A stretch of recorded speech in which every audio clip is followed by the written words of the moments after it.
Yo, yo, yo. What's up, guys? Bradicus here. How are we doing? Apparently, some of my streams have errors. Where has an error? Okay, so X has an error, but everywhere else is streaming. That's great. So, right now, I'm streaming on Rumble, YouTube, and Facebook. So, I'm going to be talking about why my Instagram was disabled. Now, I've been building up my Instagram for a long time, maybe like 11 years ago. I started building up an Instagram and I put a lot of work into it, and that got disabled. And then I got it back, and then it got disabled again, and I got it back again, and then eventually got disabled, and I started again. And then I had this Instagram for like 5 years. And actually, it got disabled before because people were targeting me for impersonating myself. And then I figured out how to not get banned from that. And I started being able to use Instagram normally. And then randomly, my Facebook got disabled. So then my Instagram said, my Facebook is disabled. So your Instagram is also disabled due to association. I'll show you. I'll show you. So right here, I have to line it up properly. It's kind of awkward. Where's my camera? It's there. So you can see here. Just wait for it to focus. Kind of hard to focus. So you can see here, you suspended your account, Brad Social 2. Why happened? Because your Facebook account broke terms and conditions. There we go. Now it's clear. We suspended your Instagram account. You have 180 days left to appeal. Why this happened? Your Facebook account timed out. There we go. Your Facebook account was breaking terms and conditions. So now your Instagram account is disabled by association. So what I did is I couldn't appeal the Instagram account. So then I appealed the Facebook account. And then after I appealed the Facebook account, I got it back. And I was like, great, I won the Facebook appeal. So my Instagram will be back, because the only reason my Instagram was disabled because it was linked to my Facebook. Well, guess what?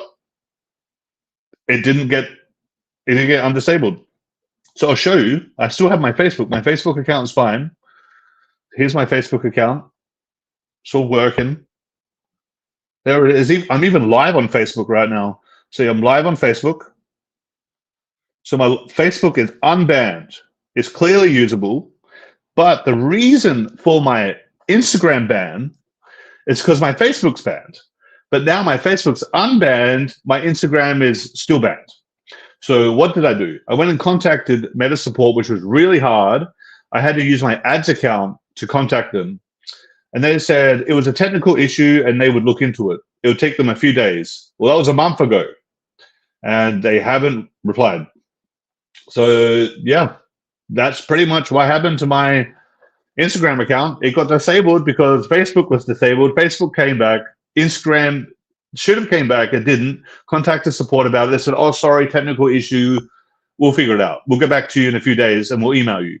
A few days passed, nothing. I try to refollow it up, but Meta only gives me an AI chatbot, and it says, your issue has been resolved. It's been marked as resolved. You cannot reopen this case or contact support.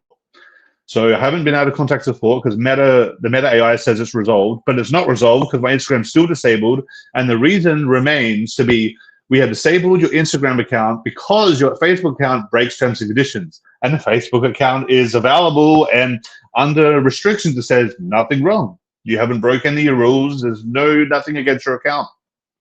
So the Instagram account's just in limbo forever, waiting on support, and I can't follow it up because the AI doesn't allow me to do it.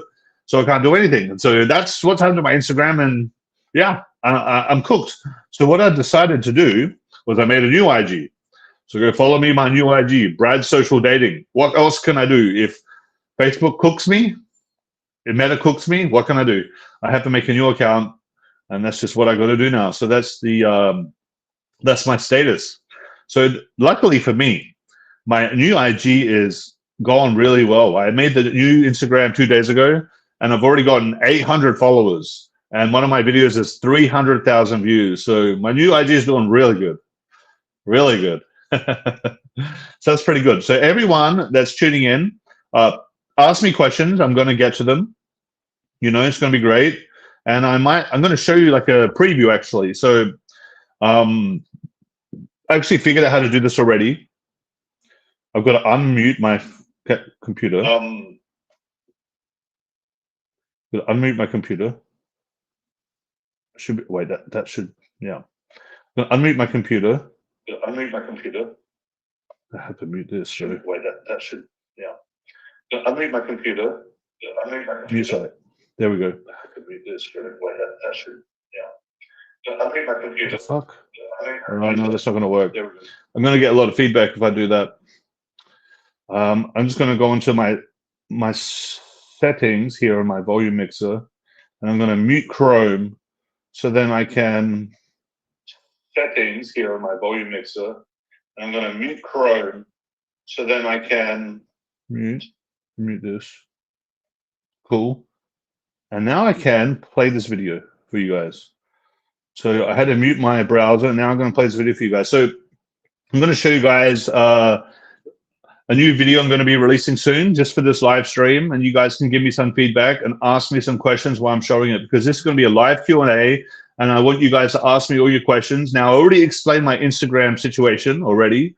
It's pretty fucking ridiculous, but you know, it's literally like so much work I put into that, you know, like 5 years posting stuff, I've paid editors and everything.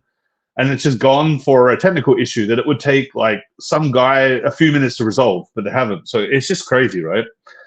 So I have this video that I'll be putting up soon, but I wanted to share it with you guys first before I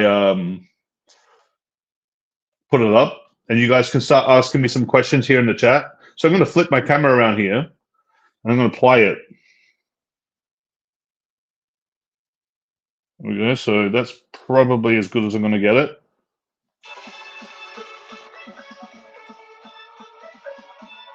This is my new infill coming out.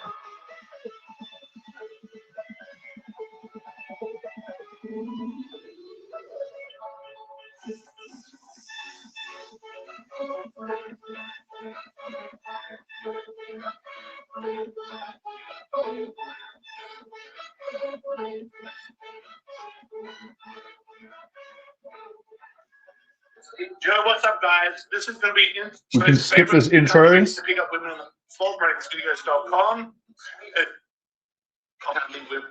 This is the intro where I'm talking about it. This is picking up girls in Brazil, by the way. Enjoy me picking up girls in Brazil. Oi. Olá, linda. Oi, tudo bom? This is a video I haven't released yet. This is a video I haven't put out yet. This is in Brazil. I even go to the Amazon. Tudo bom você?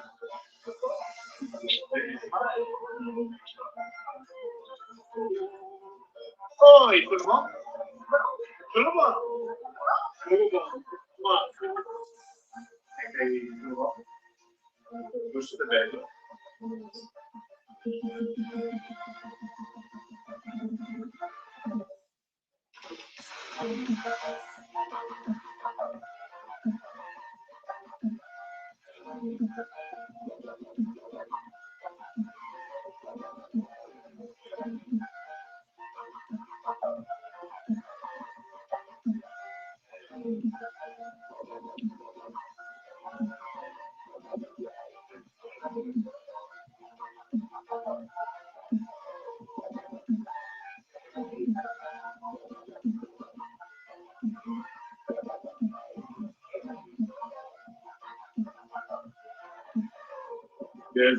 Você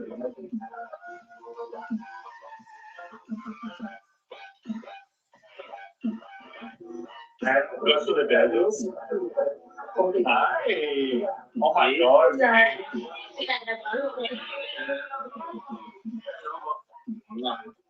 Tudo bom?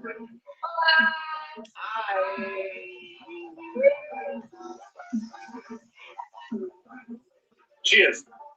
Cheers.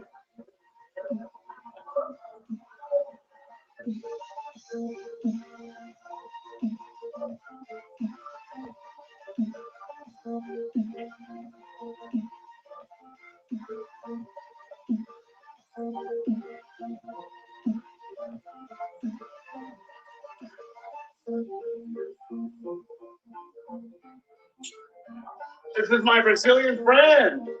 Admiral, tell me something about Brazil. Just one thing. Admiral, anything. I can imagine Brazil. Look above.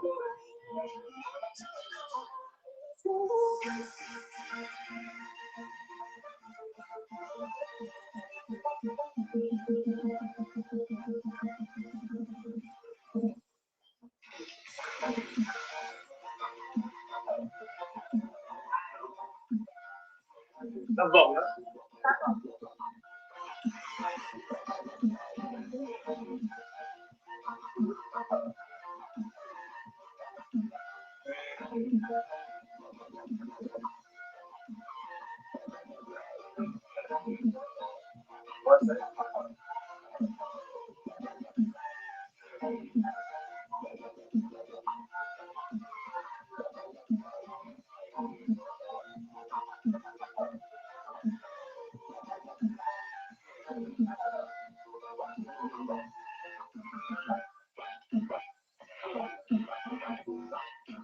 Hello. Whoa, I don't know how you got to my house, sweetie. How'd you get in here? How'd you get to my house? Oh my god, this place is amazing. Adorable. Wow. Don't forget to ask me questions in the comments, guys. Go and meet someone. You know, there's a place to find romance. Hey, it's a little lindo aquí. Baby, por qué?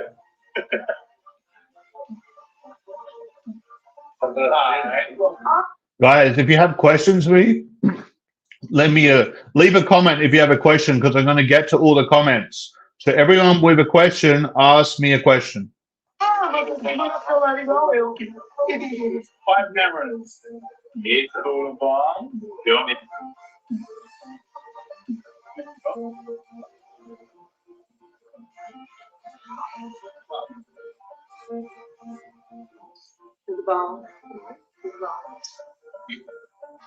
Hey, what's up, guys? Right now, I'm just hanging out in the Amazon. Very fun, no? Look at this crazy place. This is my backyard. This is in Manaus. This is when I went to the jungle in Manaus. It was pretty fun.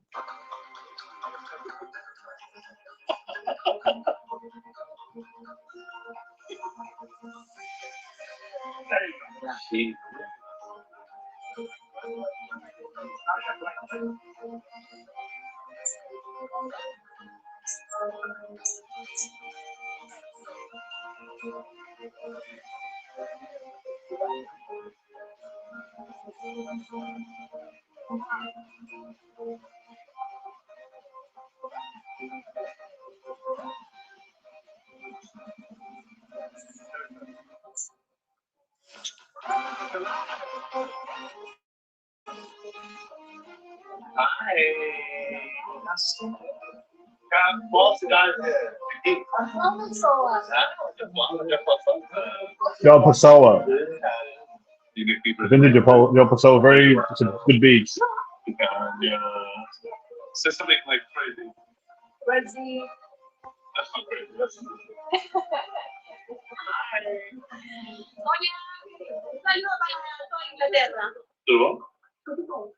Muito bom, né? Tudo ótimo? Muito ótimo. Você?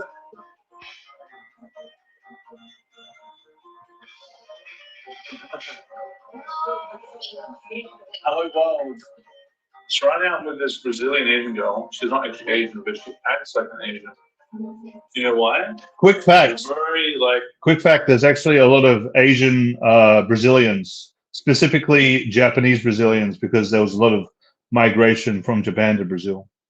Shy and reserved, like an Asian girl, like a typical Brazilian, and she just acts like it. Tudo bom? This is the jungle. A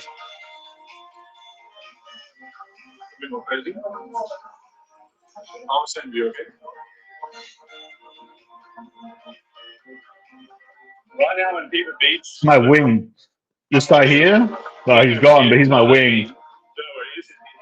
He's just gone, but yeah, full little place. No idea if it's going to be good to meet girls.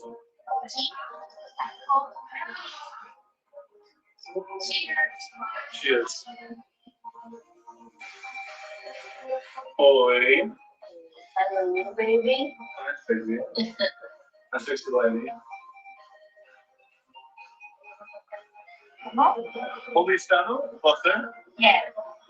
Sério? Wow. This is a party I had on New Year's. Invited a bunch of girls over, and there's like maybe 6 or 7 girls over. I think I had 10 girls actually. I invited a bunch of girls over on New Year's.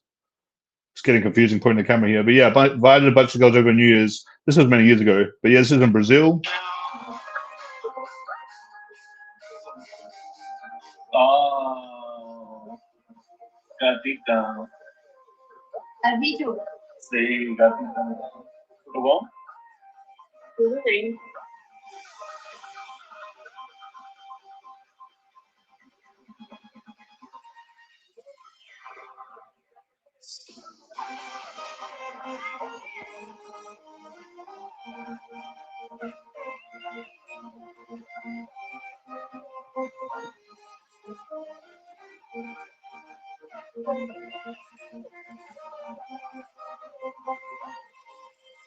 Yeah, that's in the Amazon. Right there. It's a good place, bad place to stop. It's in the Amazon. There's like all these people that are in tribes and shit. It's pretty funny.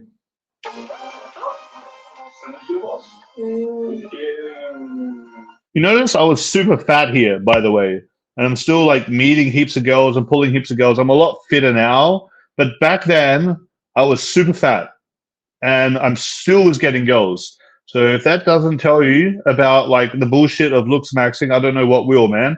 Like I was super fucking fat, and it wasn't even a big deal. Obviously now I'm fitter because like I just didn't like the struggle of having to like be out of breath all the time when I did anything. But yeah, like you don't need to be super attractive to get girls.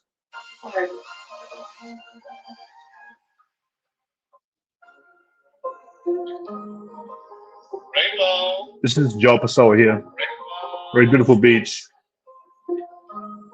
Você é muito alto, né? Alto. I'm taller than you. Kind of. Muito bom.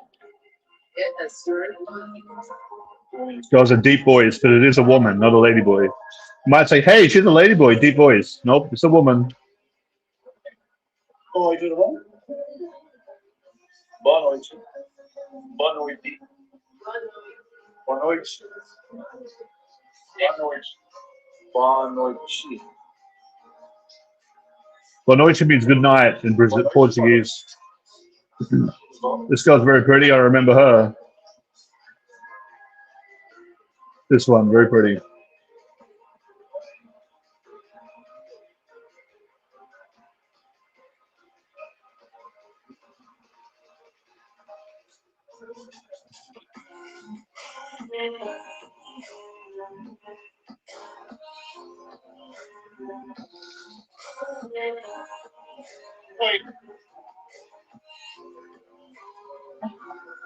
I love this song.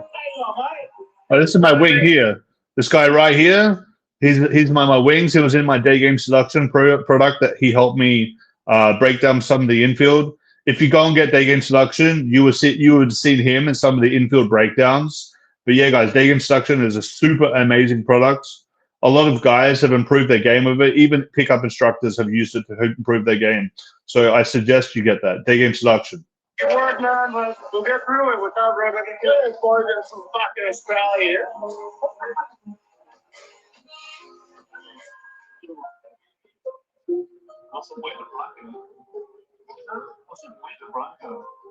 Now we have an Instagram. Sorry, bitches. This isn't Photoshop. I'm sorry about that. Why are you putting bitches? You have to be sexually possible. I don't enjoy it. That's the point. I don't enjoy it. Hi. So cute. There you go. And that's me leaving. This will be the end of the video. So right now, I'm just going to turn this off. And I'm going to flip the camera back to me. All right. Awesome. So who liked that video? If you liked that video, give it a thumbs up. That's a video I'm going to be posting pretty soon on my YouTube and Rumble. It's picking up girls in Brazil. I go to Manaus. I go to Belém. I go to Recife, Fortaleza, Natal, João Pessoa, some other smaller cities I can't remember, Recife, Rio de Janeiro, and São Paulo. I did a bit of a tour in that video. I don't really specifically say where I am and where, but that's all the places I am in that video. A lot of it is in Manaus in the Amazon, though, which that place is a blast. I've got to tell you, that place is amazing. So if you guys actually like that, if you like me like showing you some infield on the live stream, let me know, because I can do that in the future. It's a bit awkward because I had to point the camera at the computer screen because I don't really know how to upload the videos to StreamYard and play them. I was trying to figure it out. I couldn't figure it out. But yeah, I'll get to some comments in a bit. But yeah, I'll talk about a little bit about Brazil maybe, because that video was just about Brazil. So I found Manaus to be one of the best places to meet women. They look kind of like part Asian. I don't know why. Maybe it's the indigenous look from the jungle. Not to be mistaken that there's a lot of migration from Asian countries to Brazil, like I said, like Japan. But I don't think they necessarily went to the Amazon. But yeah, when you go to the Amazon, it's actually really epic. They don't really have many foreigners that go there, and the foreigners that do go there just go to see the crocodiles, the rainforest, and all that. They don't really go to the meet girls. So if you went to the meet girls, you're going to stand out. It's going to be epic. Just to say that. Also, the north parts of Brazil is somewhat the same story. Don't get much tourists, so you stand out. It's really cool. So it's places like Belém, Fortaleza. When you go down to the south, the people are whiter. The girls are more European. And on the east, there's a lot of beaches like Recife, Natal, João Pessoa, beautiful fucking beaches. But it's actually the place with the most sharks in the world. Recife has some of the most shark attacks in the world. People actually die every few years from shark attacks. And so people are really scared to go onto the beach in Recife. And there's actually some crime along the coast of Brazil, but shouldn't let it stop you from wanting to go and explore. I'll go and answer some questions now. Yeah, I'll just put up some comments. Hey, what's up? There's a lot of people just saying, hey, what's up? How are you? Okay, you want to ask me some actual questions? What a fuck around. So yeah, you were talking about my IG. Just to recap on that, my IG, Brad Social 2 got disabled because my Facebook account was disabled. And then I actually got my Facebook account back. And my Facebook account's all good, all in good standing, didn't break any terms and conditions. It was just a mistake. And then when I went to check my IG, it's still disabled. And it says the reason, your Facebook broke terms and conditions. So you need to resolve that first. But it's already resolved, it's already fixed, but it's stuck in limbo, still banned. Contact Meta support, they say it's a technical issue, they're looking into it. They closed the ticket, marked as resolved and fixed, but it's not fixed. Instagram's still banned, and I tried to get to the support, but you have to go through the AI, and the AI says, sorry, it's solved, the problem's solved. And then I tried to tell AI, look, my IG's banned, why is it banned? They said, oh, well, you need to talk to a customer service representative, but we can't connect you to one, so sadly. But you should try another way. But it doesn't really tell you how to do it. They just say, you have to contact customer support, but we can't hook you up. You have to figure it out how. But there's absolutely no way to contact Facebook support. So I managed to do it once. I can't do it again. They closed the ticket. They said they'll get back to me in a few days, and they didn't. And it's epically done. So I made a new IG, and my new IG is at Brad Social Dating. I'll just put it up for a second so you guys can go follow it, in case you didn't get that before. So this is my new IG. Go follow my new IG. I'll be putting heaps of stuff on there, and it'll be awesome. All right. Where are you from? Man, a lot of people that have never seen me before are on this stream, which is interesting. Maybe it's because my new IG is blowing up. I made a new IG account, Brad Social Dating, and it's getting heaps of views. I don't know if it's like the newbie bonus or if my content's just fucking epic or whatever. But yeah, I've already gotten like 600,000 views in 2 days.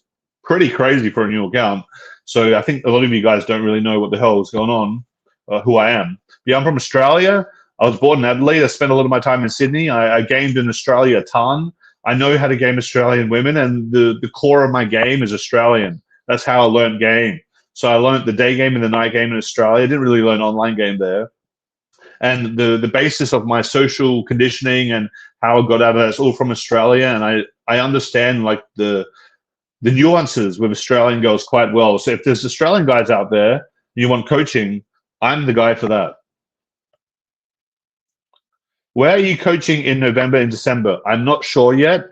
It could be Asia, it could be Europe, it could be maybe not the US. So I'll be coaching in the US in July. If you're in the US, I could coach you in July next month, potentially. It's actually just in a few weeks. New York City or another city, hit me up. Book a free call with me. You can find that in the link in the description below on Rumble. Just book a free call on Calendly. Or if you're on YouTube, click the link in the description below as well.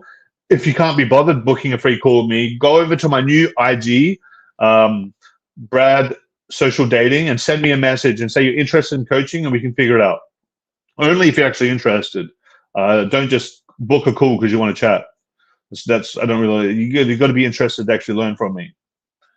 All right, awesome. Are these girls from online dating or cold approach? It's actually a mix. So in Brazil, when I was on the coast, I often cold approach girls on the beach, but I'll get tons of volume from online. So it's a city by city basis. Some cities are insanely good quality leads from online, and I'll sometimes rely on that. And some other cities, it's really day game focused. So when I was in Japan, I really didn't do any online dating. I just talked to people on the street, and it was a lot of fun. And Japan's actually pretty good if you want to go there. Didn't really do any online stuff. But if I'm in another place like Thailand, Philippines, Indonesia, Brazil, Colombia, I might use a little more online dating. It just depends where I am. In Australia, I'm going to do way more cold approach. It just depends on how it is, right? Some places are better for day games, some places are better for night games, some places are better for online game. But that video you just saw, I would say maybe 60% online, 15% bars and clubs, 25% day game, maybe 30% day game. It was a bit more day game than night game for sure. But most of it was online. There's definitely lots of cold approach too. Question. Is it worth going to Manaus when I'm not good at game and I only speak English? So you don't actually need to speak Portuguese to game girls in Brazil, but it will help. Try to learn some random shit. Like you saw me in that video and saying some stuff in Brazil, like "Você muito alto." It means you're very tall. It's a joke because the girl's so short, and it's like I'm just like teasing her. It's like teasing. You can tease in English, like, "Oh my god, you're so tall," and she's really short. You're teasing the girl. It's like playfulness, right? You can do that in another language if you just learn really basic words. Maybe know like 30 words in the language, and I can tease them and make fun of them and play with them and stuff.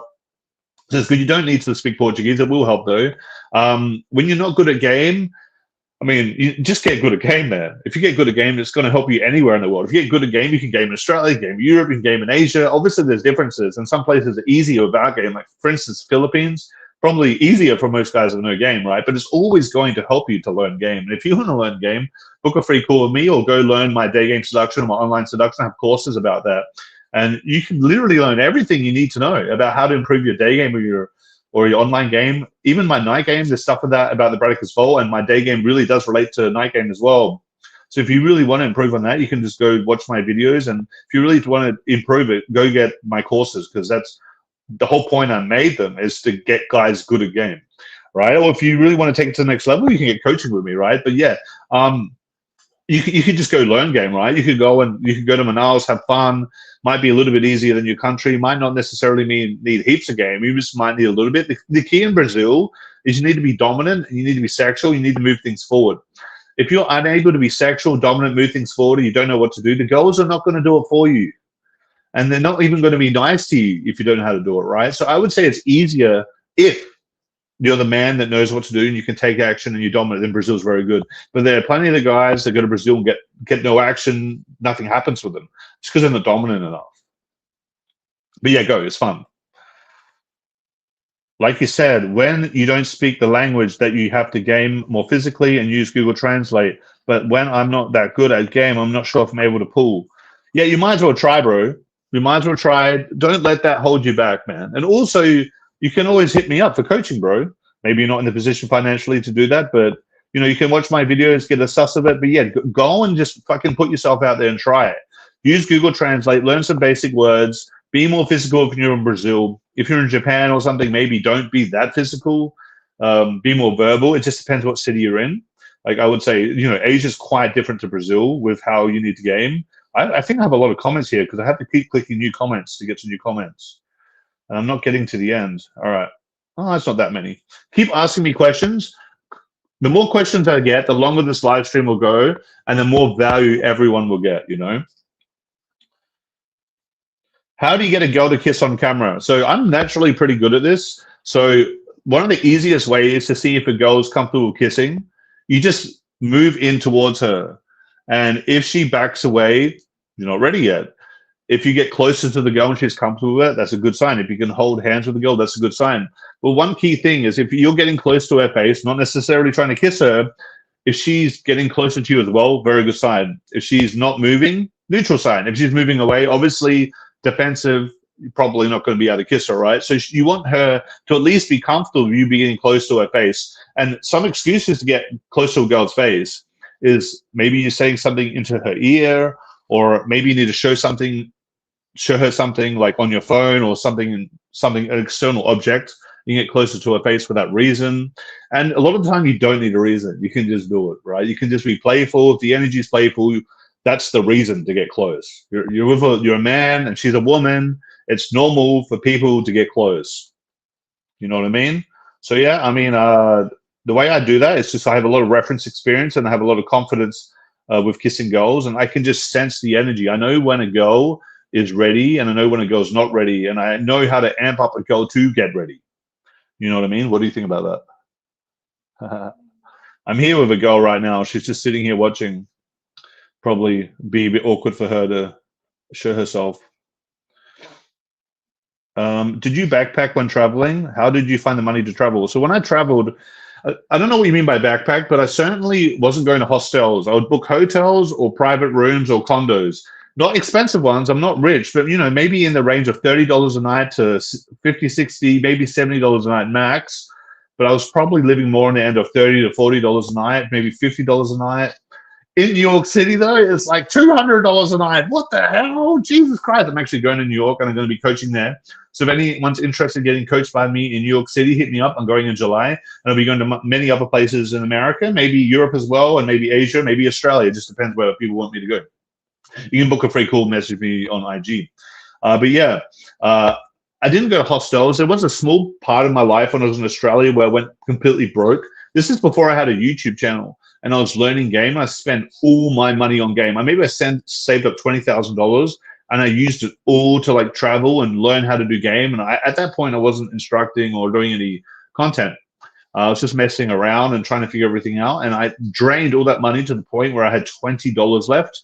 And during the last $200, I think I was spending like $20. I was spending like $15 a night in hostels in Australia, and like making the girls pay for the drinks, and I was just taking the money as far as I possibly could.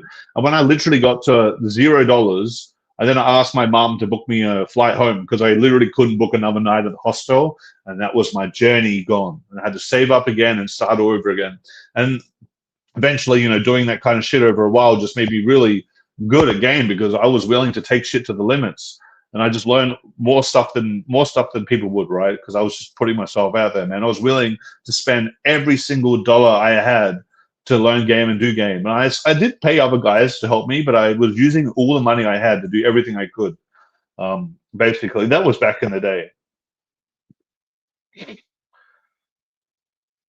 Brad, what are your go-tos to get a girl to hook, social hook point? Well, the best way to get a girl to hook is to give her the opportunity to engage with you, give her the opportunity to relate to you, give her the opportunity to be interested in you. So the more valuable information you convey to the girl at the start of the interaction, the more likely she's going to hook. So if you're able to show her that you're a cool guy, that you understand women, that you understand her specifically, but you also have cool things going on in your life, and you're just the kind of you have the kind of energy that women can relate to, all those subcommunicative things. If you're able to demonstrate that, the girl will hook much faster.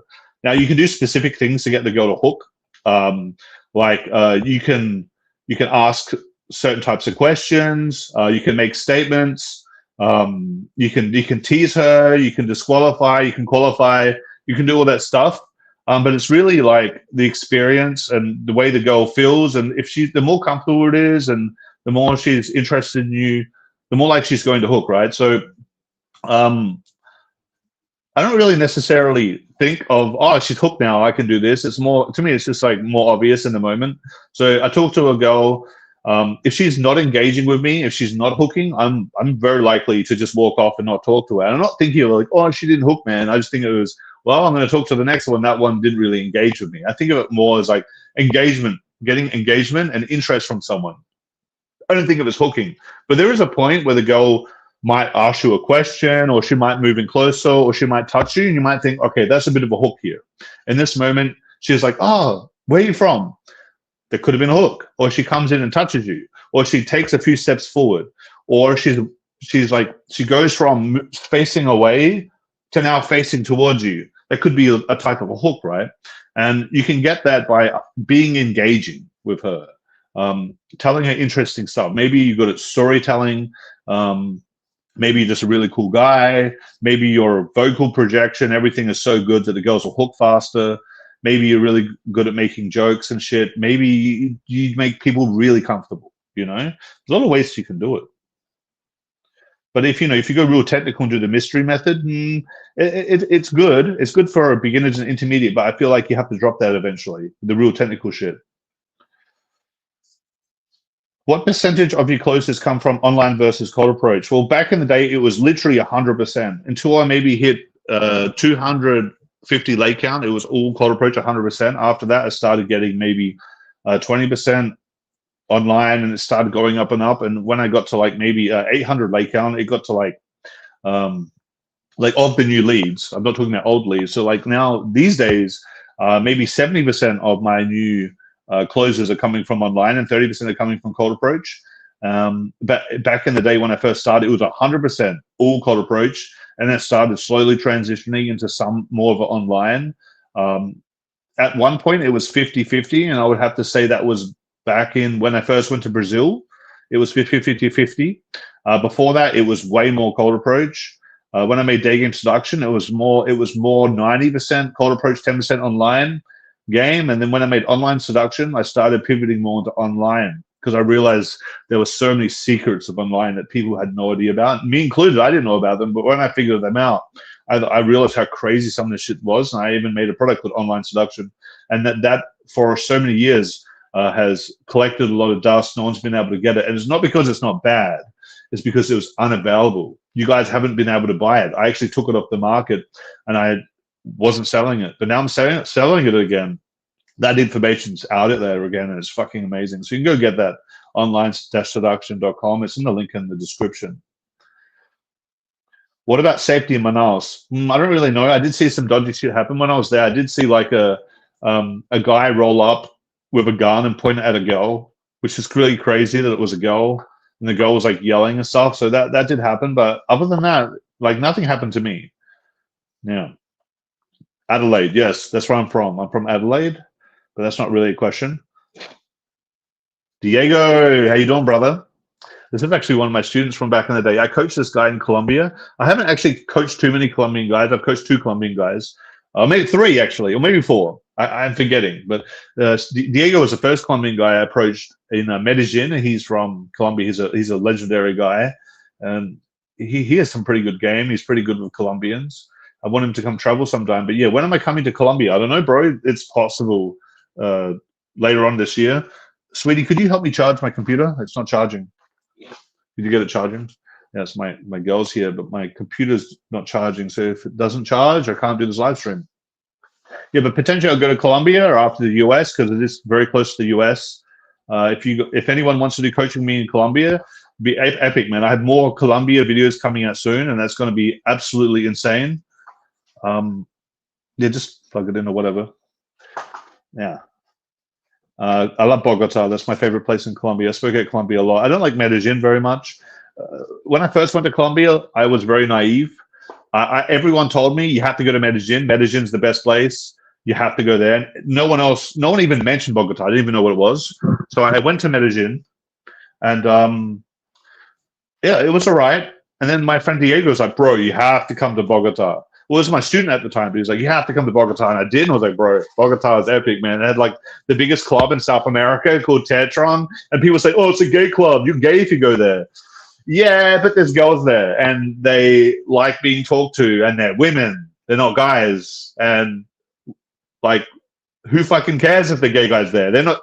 It's even better because the gay guys aren't your competition. They're not going with the girls, so the girls are there like waiting. Oh, when's the guy going to talk to me? All these guys are gay. And that's when you come in, right? So Tetron's really good. It's one of the biggest clubs in South America. Fucking huge. It's bigger than most of the clubs in Vegas, if not all of them. I don't know if I don't actually know of a club in Vegas bigger than Tetron, but apparently there's some clubs that are bigger in Ibiza. But yeah, it's crazy. Yeah, I like Colombia.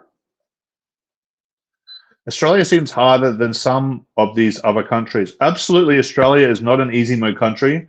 But if I do recommend some places, I feel like in Australia there's better places, right? So Sydney is better. It's too cold, sweetie. Sydney's cold. Sydney's better. I don't really like Melbourne that much, but it is okay because it's a big city, has volume. But I like Sydney the most. If I had to pick a second best city, I would say Brisbane. Maybe Melbourne's number 3, but I just like Brisbane more than Melbourne because people in Brisbane are more loose, more funny, and people in Melbourne are a little bit more like stuck up and more like tight. Maybe it's because they're very left, very feminist. People have a very strong opinion there about their left views. In Brisbane, people are more loose, ready to like say random shit, and that helps with game, right? You don't like people like being stuck up and feminist, right? That kind of like it's not a good vibe, you know. So that's why I think Brisbane's number 2. So honestly, I haven't been to Perth, but I think Perth would be similar to Brisbane, perhaps, but just smaller. I don't really know though, because I haven't been there, but I did mean to go there one day. How do you same day lay so much? Well, back in the day, I had this. What I would do, when I first started game, I would just approach everyone, and I would be blind about the way I was approaching. I'd approach, and sometimes I would approach a girl that was keen, but I wasn't seeing the signals correctly, and I would just be like, okay, I got to do the next approach, and I would leave the set and do the next approach, leave the set and do the next approach. And I wasn't reading the hook or anything. I'll just approach, and just keep approaching, and then eventually I realized you got to look for key things. So there's key things to look for, and the key things to ask. So screening was probably the biggest thing, and just being aware of your surroundings. If you see a girl that's walking around slowly and she seems bored, that is a good set for a same day lay because she potentially has nothing to do. If a girl's walking around and you can see that she hasn't really got much to do that day, she's not on a rush to work, she's not going to meet her friends, you can just visibly see that's a high likelihood. Pick her over the other girls, and you're going to put yourself in a situation more likely to happen. And there's certain spots in cities where you're more likely to find those girls. For instance, landmarks, Sydney Opera House. The Sydney Opera House in Australia, a lot of girls go there when they don't have much to do, and they just go there to chill and walk around. Very good place for a same day lay, right? I actually went there a lot. And then you pretty much have to be good at screening. You have to screen very quickly and figure out what girls are available. If she's not available and she hasn't got any time, you just get a number and leave and go to the next one and find the girl that's available and then push forward with it. At the point you find out she's available, essentially you can turn it into an instant date situation where you're already on a date like you would be from online, and you're just going to pull her like you would anyway. And that's a different process. That's the date, right? It turns into a normal date, kind of. So, I mean, that's how I went about going same day lay. I'd find the girls that are available, got nothing to do, invite them to a bar, make them feel comfortable in the bar, maybe kiss them, tell them, see the pool, tell them of cool stuff we can do later, watch some movies, show them my pet, show them a cool view, and then take them back home. But you would have to find the right girl for that has the available time. That's all there is to it. And some people are really good at seeing who's available, and some guys don't see it, and they miss those opportunities. What Daygame advice would you seen that you really disagree with? Oh, gosh. I don't know, like only go direct. if you go indirect, you're a pussy. I mean, that I don't agree with that. And then guys that say only go indirect also don't agree with that. Guys that say you have to only do one thing. Guys that say, hey, if you go direct, you're losing your value. But there's situations where you have to go direct or nothing will happen. If the girl's in a rush and you don't have time to talk to her, do you really think going indirect's going to help you? Oh, well, like holding your cards to your chest and not telling her what you want isn't going to help you because you have maybe like 30 seconds to get her number. And if you're not direct, you're not going to be able to get her number without being direct, right? So there are circumstances where you absolutely have to go direct because there's a time constraint, and you don't have time to impress her or up your value. But if you have a lot of time and you know that the girl doesn't have much to do, you don't have to go super direct. You can go more indirect. So it's really a balance, right? That's one of the biggest things. That other stuff that people say, but I don't know. Maybe you guys can ask me specific questions. I got your Daygame seduction. I like a lot. Inspired me to go to Almaty, and I managed to pull there. So guys, seriously, I do not filter comments. I do not delete comments, and people are continuously saying they like my Daygame products. Even coaches, like it's crazy. People tell me, look, I bought like 5 different courses about Daygame, and yours is the one that worked for me. And I hear this all the time. Now, you probably don't see the testimonials because I don't put them out there because I guess I don't like posting testimonials, because when I have posted testimonials before, they get no views because no one wants to go on a YouTube channel and only watch testimonials because it seems like marketing. That's why I don't post my testimonials, because it doesn't get good views, it doesn't get good engagement, and it's not good content because I'm not a marketer, I'm not a salesperson. But to really hammer it home, if I wanted to put testimonials out there, I would have fucking shit tons. I've had hundreds of people tell me this shit. You know what I'm saying? But I just don't put it up there because I'm not trying to force people to buy.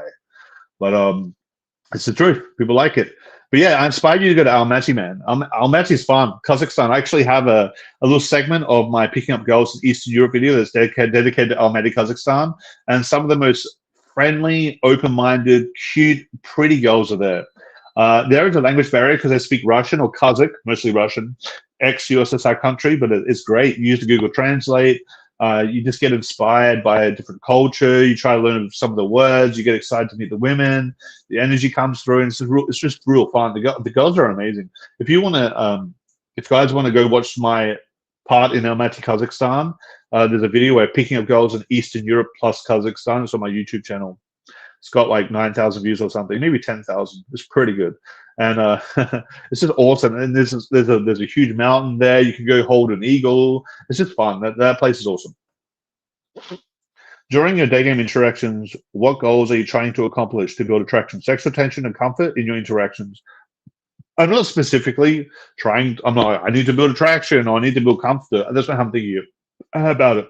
If I'm meeting a girl, I can feel that she's tense or uncomfortable. I'm thinking, okay, I need to make her comfortable. I need to make her feel more comfortable. And I don't necessarily think about too deep how to do that. I just know how to do it. But if a girl like kind of disagrees or gets a bit tense, one thing you can do is mirroring. So if a girl kind of takes a step back and she's uncomfortable, you also take a step back, use a statement of empathy, and then keep talking. In terms of building attraction, just getting the core basics right, like having the right vocal tonality, being confident in yourself, giving direct eye contact, but not 100%, sometimes looking away, but most of the time looking at them, not being too scared to call the girl out, being good at making statements, not only asking questions, don't go interview mode. All these things are going to help you with your attraction. With the comfort and stuff, it's like really trying to understand the woman and understand her situation and make her feel like she can relate to you, and make the conversation relatable and interesting. Just you need to go through a bunch of topics and find the ones that work best for you. You don't want to get stuck on a topic about religion or family that goes nowhere. That's absolutely bullshit. You know, it might build comfort, but your attraction's going to zero. And it's not the comfort you want. It's like comfort friends comfort. It's not comfort sexual comfort. There's sexual comfort, there's friends comfort. You don't want to build friend zone comfort. The girl might be comfortable with you, but then you get closer to her and she's not comfortable with you anymore. She's only comfortable talking to you, but she's not comfortable with you being close to her. So you really want the comfort where she's comfort with you intimately, where she's closer to you. So while you're building comfort, you want to get closer to her and build comfort that way, not build comfort via talking about like meaningless stuff, you know? Yeah, and that will help with the sexual tension as well. Just getting closer to the girl while you're building the comfort, talking about interesting things, maybe even personal things. Sharing vulnerability is a huge one. Because if you're willing to share vulnerability, the girl knows you're not fake, not pretending. Because why would you share your vulnerability if you're? Why would you be real with a girl if you're pretending? So that will help a lot, and it will allow the girl to open up to you as well. When the girl starts opening up to you, she'll feel comfortable with you, and she might be more comfortable being sexual with you. It depends on the girl, obviously. Some girls don't have that kind of situation, and they will open up to you immediately, and they will even push through and chase you. You know. Next holiday, I want to go to Manaus. Bro, everyone's talking about Manaus, but yeah, Manaus is pretty good. Next holiday, I want to go to Manaus, Hong Kong, or Japan. Not sure yet. That's why I'm asking. Well, where are you from? I would say maybe Hong Kong is the lamest out of all of them. Go to Japan or Manaus. I think Manaus is probably, you're going to have the most results of women. Japan, you're going to have the more overall pleasant experience. It's going to be a pleasant experience overall. It's going to be safe, good food. The yen has dramatically dropped because of the carry trade with the US, with the interest rates slightly going up in Japan. So all the people are selling their bonds. So the yen is essentially crashing. So you can go to Japan for cheaper now. So now's a good time to go to Japan. But if you want a really good time with women, maybe go to Manaus. It's very hard to get to Manaus. The flights there are expensive. So if you can justify the flights and the prices and stuff, and it's okay with you, go there. You know, I might even go there again. It's pretty awesome. Any tips on vocal projection, slowing down speech? When you want to project your voice, think of it as you're talking to the people behind the girl, not just talking to the girl. Think of it as like you're talking to people behind them as well. So your voice will have to carry through and reach to more people. So you want your voice to be deep, but also vibrate through things. Because sometimes people can speak deeply, but it can be intimidating. You want your voice to project, and the way you want your voice to project is you want it to carry through the room so it can reach more people. Not necessarily loud though. Don't shout, because that's going to scare people, and that's not projection. In terms of slowing down the speech, that really helps when you're building comfort and making things sexual. And it's very important. So take a deep breath, breathe out, breathe in, speak slower. Focus on the other person. Focus on the situation between you two and the connection. Don't worry about the game. Don't worry about the pickup techniques. Just chill, have a good time, slow down. That'll help you. I have a very detailed amount of information about this in my product Daygame Seduction. You know, so if you want to know heaps about it, and if people want to know more about it, they can go get that. I also can publish a video about it. But yeah, slowing down this speech really helps. It more so helps also with the girl, because the girl is nervous, and when you slow down, it encourages her to slow down. She can feel comfortable as well. Then she can be in a place where she's comfortable being sexual and chilling out, right? So you're also transferring that energy onto the girl as well. You're not just bringing it out in yourself. You're helping the girl be in that position as well, which is pretty useful. I'm 40, 50 years old. Oh, sorry, you're not. Is 40 to 50 years old too old to cold approach? No, it's not. There's lots of guys that go do cold approach to 40 to 50. You know, you just want to make sure that you're doing the best you can by yourself. Maybe go to the gym or something. I mean, that's why I started going to the gym, because I was a fat slob. That video I just showed you guys at the start of the video, that's a demonstration how I was a fat slob, and I wanted to motivate myself to be a bit fitter. And it's good. It's good for your mental health. It's good for yourself. People do respect you more. You know, you can still get women when you're a slob, but you just respect yourself a lot more. And it's a better long term. You're not going to die earlier. You can walk around. You can go into the jungle and walk around and not get exhausted and die of a heart attack, you know. But yeah, you can go do day game when you're 40 to 50. In fact, I think that's better than doing night game when you're 40 to 50, because you get like exhausted from going out for 4 a.m. in the night, like when you're not that old, you know. Yeah. How do you close with bad logistics? So you've got to be creative. Find out about the girl's logistics. See if you can pull to her house. Find out if there's any, like what I used to do back in the day is I would find like the cheap, like 3-hour hotels. So sometimes you can find a 3-hour hotel that's like maybe $20 or something. You just have to warm the girl up to the idea, or you just You don't even bring it up. You just get it into a state where she's following you and following your lead, and she's attracted to you. And you just take her there. And if she's like, "Where are we going?" You're like, "Somewhere cool. I'll show you." And by the time you get there, you just lead, and you make it happen, right? Sometimes telling the girl, "I'm going to take you to a 3-hour hotel," is going to blow it out. So don't tell them that. But just try to make it happen. But the key is leading. There's other situations. If you have a car, you could use the car. I've actually pulled in a park before when I didn't have good logistics, and just did something in the park when it was dark and whatnot. The park was closed down, by the way. There was no one in there. It was like it had like gates and stuff. We just jumped the fence. But yeah, I mean, you can always make something happen. What was your breakthrough moment? Oh, my phone just turned off. There's a timeout. Sorry, guys. There's a timeout on my phone. My phone has a 10-minute timeout, and it's impossible to turn it off. So I have to touch the screen every 10 minutes. Otherwise, the stream will shut down. Very annoying. What was your breakthrough moment when it comes to cold approach? The point your results get a lot better, and how it happened. I mean, I've talked about this so many times. I feel like I'm repeating myself, but there was a bunch of breakthrough moments.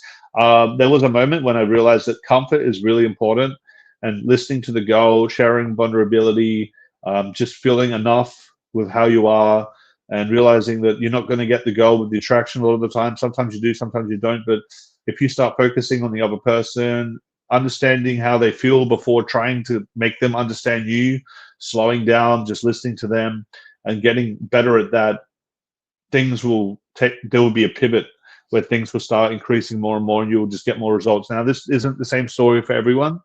Some guys don't need to work on that. They need to work on something else. They need to work on leading or something. But for me, I've already been leading all the time. I've been focusing on attraction. I was focusing on all the techniques. I was focusing on all the game. I was focusing on everything about me, but then I never really paid attention to the girl. So when I started doing that, that was my big revelation early on, because I did so much work on my game, but I didn't really listen to the girls. And when I started doing that, holy shit, it was way better. What makes your game different from other top guys?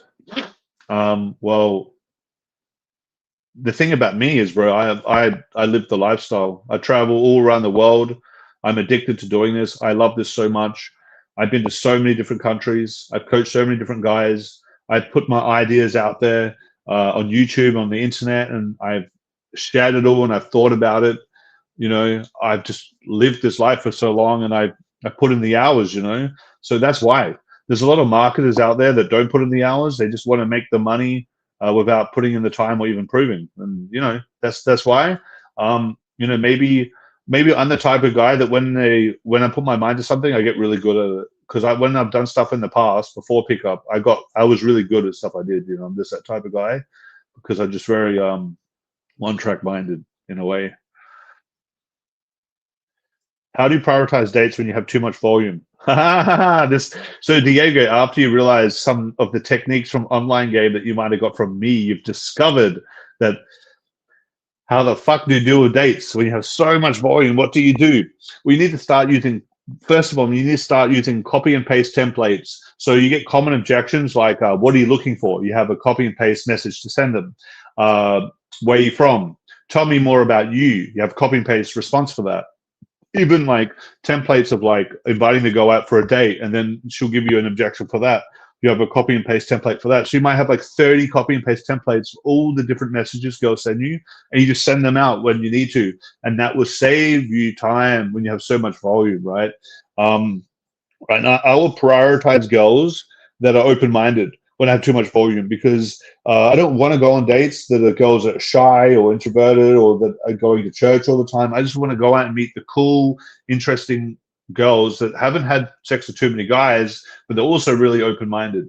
So I will screen for that. So screening, and also just being efficient with your messages, copy and pasting everything. I actually talk about that in online seduction. So anyone that's really good at volume with dates, and how to first of all, how to generate the volume, how to get like hundreds and hundreds of numbers, and then how to deal with that, because after you get the hundreds of numbers, you don't even know what to do with them. Like, what the hell? I've got all these numbers. The girls are texting me. How the fuck do I make them convert? Well, I talk about that in online seduction. So online-seduction, it's a course I made with Justin. and it's back on the market again, so you should be able to get it. What are the best times to do day game? Morning, afternoon, or evening? Morning is the worst time to do day game. The afternoon can be pretty good, but the evening is probably the best. Not the nighttime necessarily, really, but I would say the best time to do day game is like maybe 5 p.m. to 9 p.m. So that's afternoon, evening.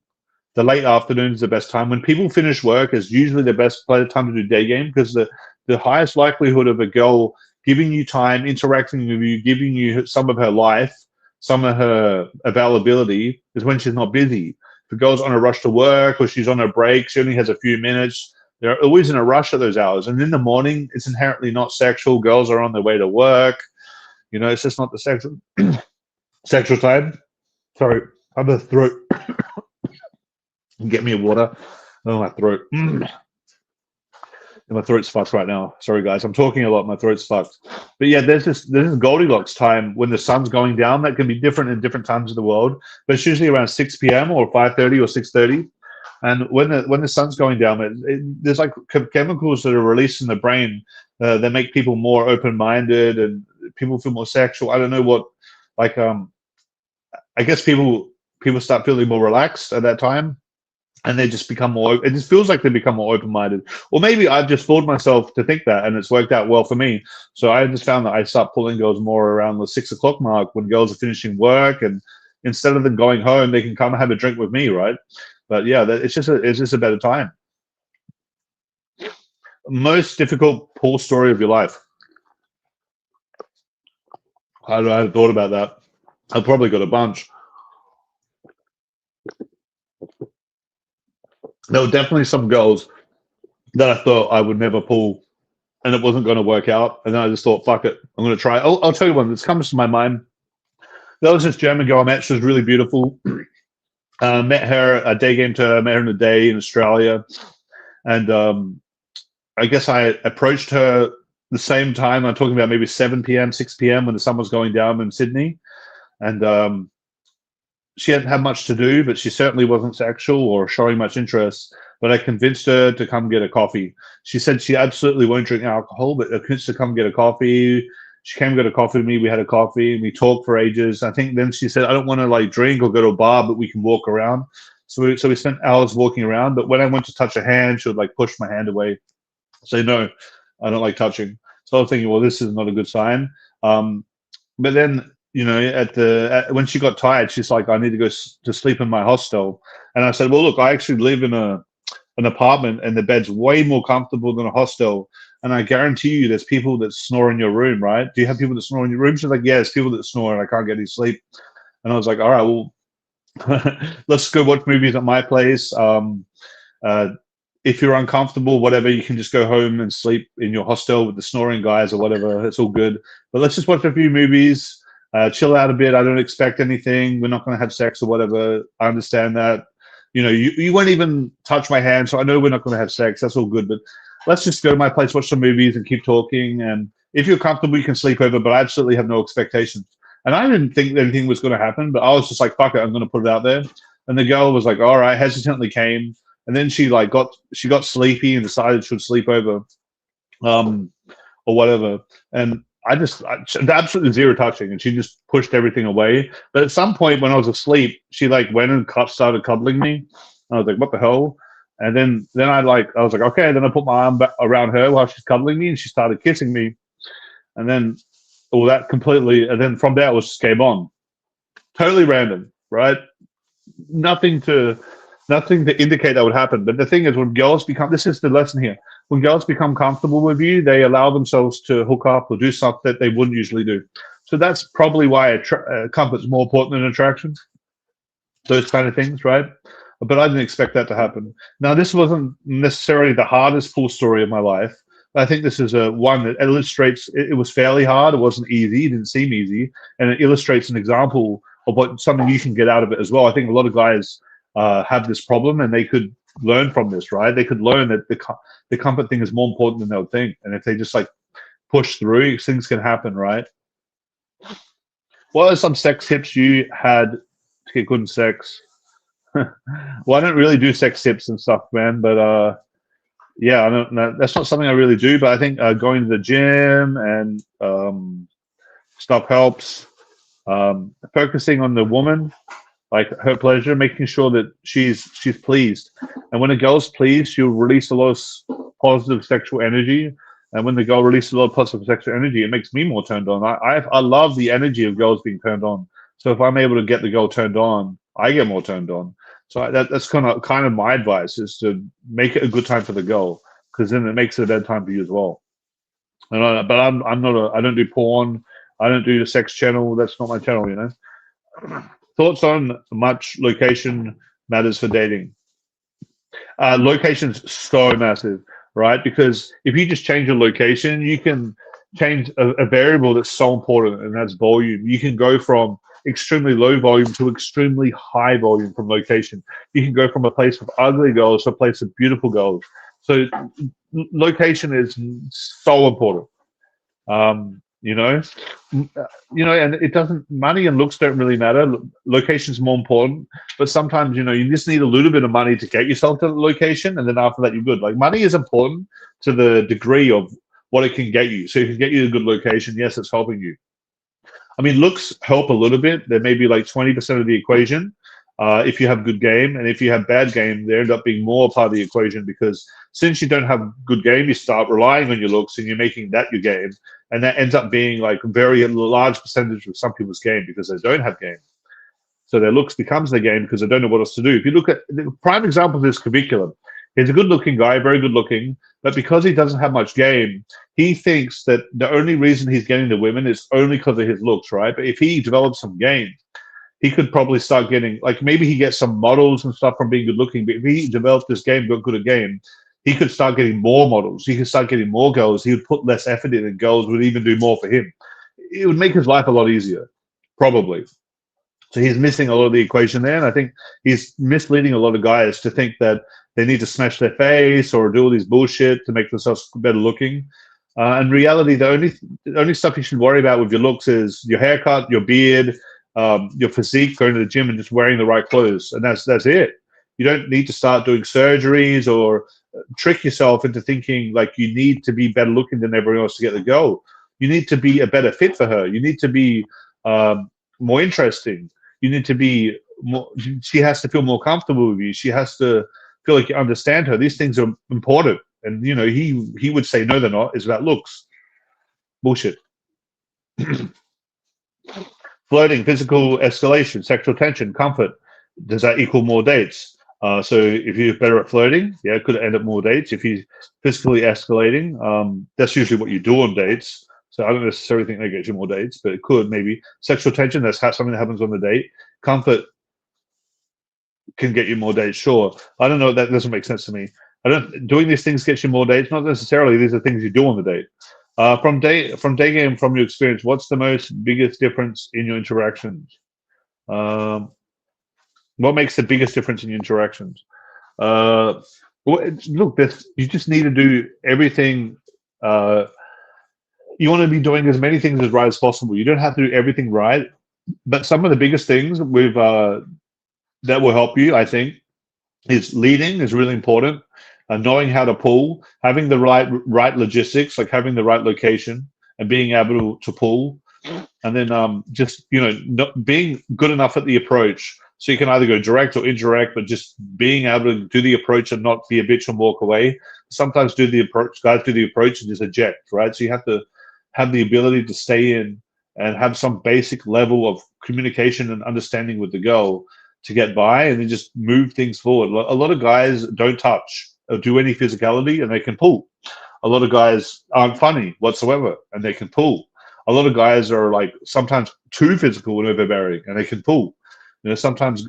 But the important thing is you're pulling and leading. That's probably one of the most important things. You can get a lot of stuff wrong and still pull the goal. So that's probably one of the biggest. Obviously, location, logistics is important. Making the girl feel comfortable and dealing with objections, because sometimes you're always going to get objections, right? Girls are going to say, "Oh, look, I'm kind of busy," or "I don't know if I have time," or I have to go back to my friends, or "I can't leave my friends if they're in a nightclub," or blah blah blah blah blah. And there's always a chance you can get over that. But if you don't try, you will definitely not get over it.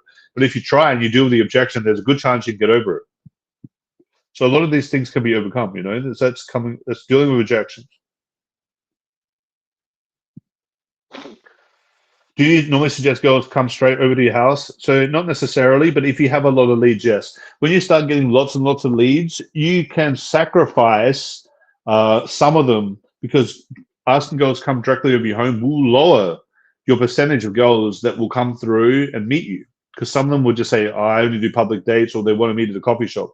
So you will lower the amount of girls that will say yes to it. But it's worth it if you have so much volume that you don't care about losing those girls, because what it will do for you is it will save you time. Girls will come over, you won't have to do the public date, everything will happen a lot quicker, you'll save time, but it's only worth it if you have enough leads to sacrifice. If you don't have enough leads to sacrifice, it's not really worth it. You should go out and meet them for a coffee and get to know them. Also, there is a positive to meeting girls in public. You don't want to end up meeting a girl you don't like from online dating. So you want to either do a video call or meet them in person to make sure that you actually like them. You don't want to pull a girl you don't like. Any supplements you recommend for sex? Okay, well, I mean, the one the doctors recommend is Cialis of Viagra, but if you want a natural one, you could take horny goat weed, you could take tribulus extract, you could take maca extract, you could take testosterone, apparently helps. There's an insect hormone. You could also take Fagosia agrestis or Tonkat Ali. All those things can help you with your libido and your sex drive, and some of them have sometimes in some studies have proven to increase testosterone, but not reliably. So don't expect you're going to have high tests or anything. But yeah, also TRT will help with that. So if you have low TRT levels, maybe go on TRT. It depends how old you are. If you're young, probably don't do that. If you're old, maybe yes. You could take tribulus extract, maca extract, horny goat weed, Fagosia agrestis, Tonkat Ali, and there's a bunch of other stuff you can take. And if you want to go get a prescription for Cialis or Viagra, you can do that as well. That does help. If a man has fine through his regular life if a man, okay, I don't really understand the question. If a man has fine through his regular life to early 20s about successful women, do you think that indicates something? I don't understand the question. Sorry. I couldn't understand it. What other systemizations or automations you implemented after you became advanced to decrease the time you spend on individual women? Yeah, so I just have copy and paste messages I send on online dating apps, and when I'm cold approaching girls, I will screen quicker, and if they don't pass the screening, I'm willing to walk away and meet another girl. If I'm on a date and it's not going well, I'm willing to leave that date and make another date. So I just have a screening process, and that is, is a girl DTF? Is she up to my standard? Is she open-minded? Is she intelligent? Do we have a good connection? And if she's passing all those things, yes, it's good. If she's not passing them, I might be willing to ditch. Do you normally get girls to come to your home directly? You just asked me this question, Diego, and I said, sometimes yes. If you have enough volume, yes. What was your process to get girls to your Mexico party? We just invited them all on dates, basically. Some of them we said we're having this big party. You can come. And what Justin said we should do is we should tell them it's a bikini party, a pool party, so the girls would wear their bikinis, even though it was actually inside. So we have a lot of girls in their bikini and stuff. At least they had that, which makes things more fun. But yeah, we just tell girls to come meet us on a date or to come to a party, and that's it. And we just had a lot of volume, a lot of leads, and Justin made some image where we just had like a picture of a pool, and we made a banner and we sent that out and stuff, and there's like a little advertising, and that's it. That was it, bro. It wasn't much more than that.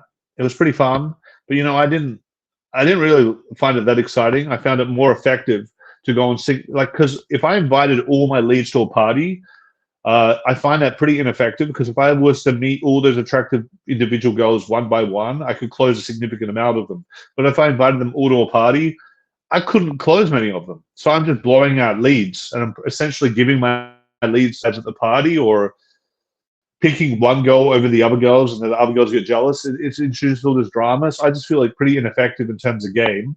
But as a social promoter, or someone that wants to make money from women, or someone that's capitalizing off this in one way or another, if you're selling people programs on coming to a party, if you're one of those guys at the social circle events, one of those YouTubers that says you have to learn game from coming to one of my parties to learn how to throw parties, it's good for you because you make money from it. For a guy that wants connection with women, how to get women, how to pull women, it's actually counterproductive because you will blow out girls. You need to find a lot of volume and a lot of women to come, and you're sacrificing a lot of those girls at the party and blow them out to just pick a few. So I find it very ineffective for converting. But if you can get something out of it, right? Guys can make money from it, or they can just seem cooler. They can build more connections. They can network. That's the positive. But I don't care. I don't give a fuck about networking with guys, number one. I don't care about building connections. Like, all these guys are fake liars anyway. Why do I want to build connections with scammers? I'm all good, so I don't really do that. It's not my jig. But I just do the date thing, or if I have multiple girls, it's just with me. I don't throw big parties and stuff. I found that to be lame. But maybe I'll do it again because it was kind of fun actually. It was fun with Justin. Justin's a cool guy. But yeah. Diego, maybe we can do that. When I come to Colombia, maybe we can do that together. Where have you gamed in California? So I gamed in, majority was downtown. I did some day game at the beach, whatever that beach was called. So a lot of downtown Hollywood, Beverly Hills, Orange County I went to. Orange County was all the students. That was pretty fun. The girls are pretty wild there. I've gamed for a few days in San Diego. I gamed in San Francisco, which I didn't like. The favorite part I thought was probably downtown was pretty good. Girls are pretty. I think I had the most success pulling downtown. The girls are pretty cool downtown. The Hollywood girls are pretty attractive and friendly, but I think I pulled more downtown. Do you think top pickup artists can get more hotter women and spend less time than famous magician? Yeah, probably. The thing is, like, if you're a famous person and you're relying on your power and your fame to get girls, it's a double-edged sword because it's really hard for some of these guys to know if the girls are genuine because a lot of these girls know the guy's famous. And a lot of the girls are only interested in the guy because they're famous. And if you were to take that away, the girl's not interested anymore. You do not want that type of girl because they're trouble. It's going to lead to problems. These are the type of girls that will extort these guys. Like these famous people, a lot of the women are trying to extort them or make up false allegations and hope to get money and all this bullshit. And they're targeted because they're famous. So realize if you're famous and all that, it's not that good because it's actually kind of a problem because it's really hard to determine who's actually interested in you for who you are. Because some women will only be interested in you, who you are, because you're rich or because you have a lot of money. And in the long term, you don't want those girls. They're going to bring you a lot of problems. And when you're married, they're going to divorce you or they're going to try to take from you. You don't want that woman. So a lot of these famous guys have that huge problem of that they have an abundance of women, but it's not the right women.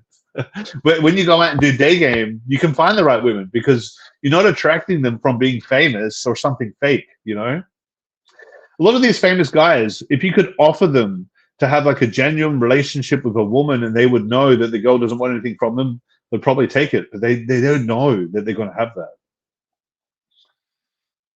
Best cities in US per game. Does it matter as much, or is it about having a lot of people? There are really good cities in the US. Like Vegas is really good. New York City, I hear, is very good. I'll be going to confirm that or not very soon. I've actually been there before. It's pretty good. Miami's pretty good. Nashville's all right. There's definitely better cities like that. Los Angeles is pretty good too.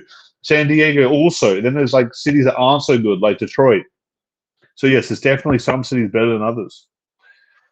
Whew. Is it possible for you to help us in field on getting girls?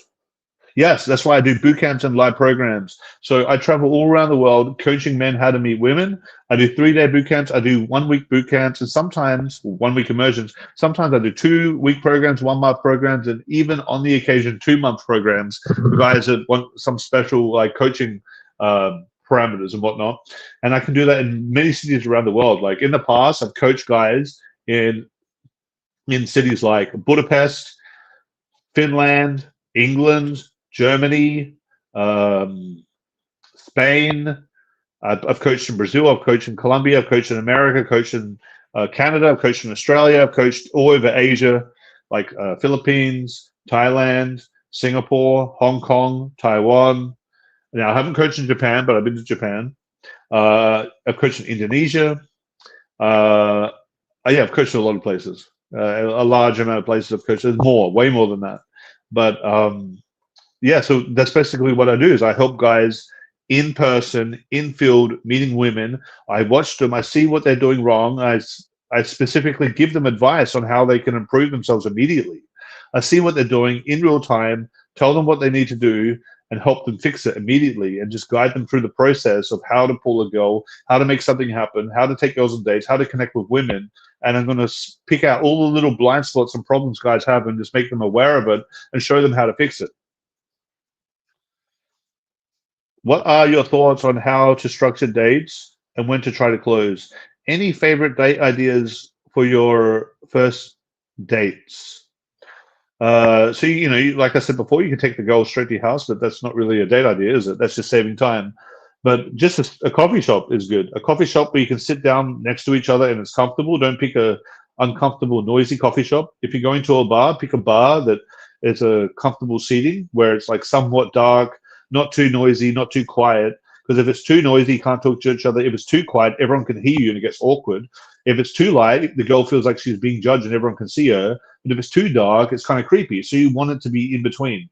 Not too dark, not too light, not too noisy, not too quiet. And you want it to be comfortable with the couches. You want to have couches and the possibility of being close to the girl while you're drinking.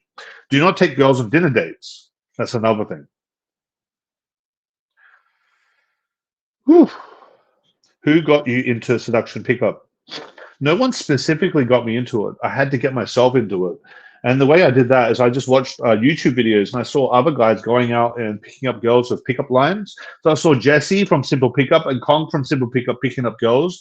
And I thought it was like so inspirational and cool that they would do that. And that inspired me to go out and do it. And I wasn't really good at it at the start, but I went out and did it. And, years later on down the track, I actually met up with Jesse. And me and Jesse hung out in Finland. He said to me, he's like, dude, you have such good game. Jesse was telling me I had really good game. And when he saw me doing night game, he was just kind of like shocked at how good my night game was. And this is a guy, with 2 million subscribers on YouTube telling me and asking me for advice. So, I actually really like Jesse. I haven't talked to him in like 6 years or whatnot, but he's a really cool guy. And that guy's incredibly good at online stuff. He knows how to get girls online. He knows how to do like the texting and the phone calls and everything. He's good at that. But when it came to like the nightclub stuff, he had a lot of stuff to ask me. Anyway, if anyone knows Jesse and get me in contact with him, that would be cool because I lost contact with that guy. Most efficient form of game, I would say. Well, these days it just depends. I think online games pretty fucking efficient. Especially if you do my system from online seduction, I teach you how to make it really efficient. If you don't like online stuff, Daygame's very efficient as well if you do it a specific way. Or night game can be very efficient if you're in Vegas. It's really specific to where you are. If you're in Vegas, night game becomes more efficient. If you're in Colombia, you could go to Teatron. That would be efficient. If you do online dating and there's a lot of volume there, that becomes efficient. If you're in Russia, Daygame becomes very efficient. Is ads something you tried? Yes, I have tried ads to meet women. I put out an ad, I get girls will reply to it, and then I will start screening and finding out if they're attractive enough, if they have a boyfriend, if they're open, and try to meet up with them. And I'll get tons of girls DMing me from IG ads. So yeah, I've done IG ads a lot, and I actually talk about it in my course, Online Seduction. Diego, you actually have access to Online Seduction, so you can go watch my tutorial on the YouTube ads, not YouTube ads, the IG ads on how to meet women. You have access to it, so you go watch it, bro. You paid for it. You bought Online Seduction, brother. Do you not remember? So go watch it. You haven't watched it? Bro, go watch it. And anyone that wants to learn how to meet women from ads, it's in Online Seduction. Do you worry about how to deal with STDs? You ever had STDs before? And literally, it's as simple as taking antibiotics 90% of the time, unless you catch a virus like herpes, which isn't that big a deal, but it is permanent. You can't get rid of it. It's not that big a deal. It's not life-threatening. But if you get HIV/AIDS, which is really hard to get, you're fucked. It's pretty shit if you get that, but it's really hard to catch. And the ways you catch HIV is usually anal sex, or if you're just like really aggressive and make people bleed. That would increase the risk. But usually, if you like anal sex, you're more likely to get it. Or if you're gay, if you're doing the gay game. If you're not doing day game and you're running the gay game, yes, you're more likely to get HIV, unfortunately. But yeah, do you do double date? Yes, sometimes I do double date, but not that often. I feel like it's less effective, but sometimes it's fun. More so, it's like me with 2 girls or me with 3 girls, and it's a double date, and I'm the only guy. But sometimes my wings come in or whatever. But yeah, I don't feel like going on a double date is that effective because you just make things more complicated, and the girls end up befriending each other, and the girls end up like kind of cop blocking each other. It can get pretty lame. I heard gossip. Machine Gun Kelly. I don't know even who that is. You talking about that Australian guy that killed a lot of people? I don't know. Do you use condom or pull-out method? Both. I use both. But definitely, some guys don't do pull-out method or protection, and they end up getting a girl pregnant, and now they have to pay child support. Avoid that. What are your honest thoughts on race and dating? It's not that big a deal as you think. I feel like everyone thinks white guys have it the best, which I'm not going to say that we don't. I'm not going to say that being white's lame. I think it's pretty good. But look, if you look out there, and there's short guys that kill it with women. Like it's always something, right? If you're of the wrong race, if you don't like your race, you're going to blame your race. If you're too short, you're going to blame your short. If you're fat, you're going to blame the fat. If your nose is big, you're going to blame your nose, right? I've seen short Indian guys that kill it. Justin Mark's an example. There's other Indian guys that I've coached that kill it. Jesse from Simple Pickup is an Indian guy that's not tall, and he was very successful with women. And these are just some fucking examples, bro. Like, it's not as important as you think. There might be a small factor. It's part of the looks equation, right? 20% of game maybe is looks. So race is a part of that. So maybe race is 10% or 5% of game. I don't know. Certainly not that significant, though. What are good excuses to start touching a girl during a date? Yeah, if she has rings, notice the rings, notice her necklace, touch her hands and say she has soft hands, compare skin colors, say, hey, what color skin do you have, and touch your arms together. Anything subtle like that's good. And sometimes you don't need an excuse. So if you're distracting the girl with your words and you're talking and engaging her really well, when you touch her, she won't even notice you're touching her because she's so engaged with what you're saying.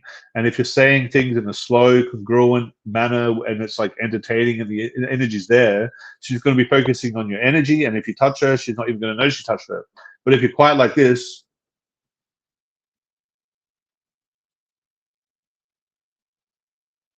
that's really weird. She knows she touched her, right? So the touching is more of a compliment of what you're saying and what you're doing. If you're talking about something exciting, touch her in an excited way.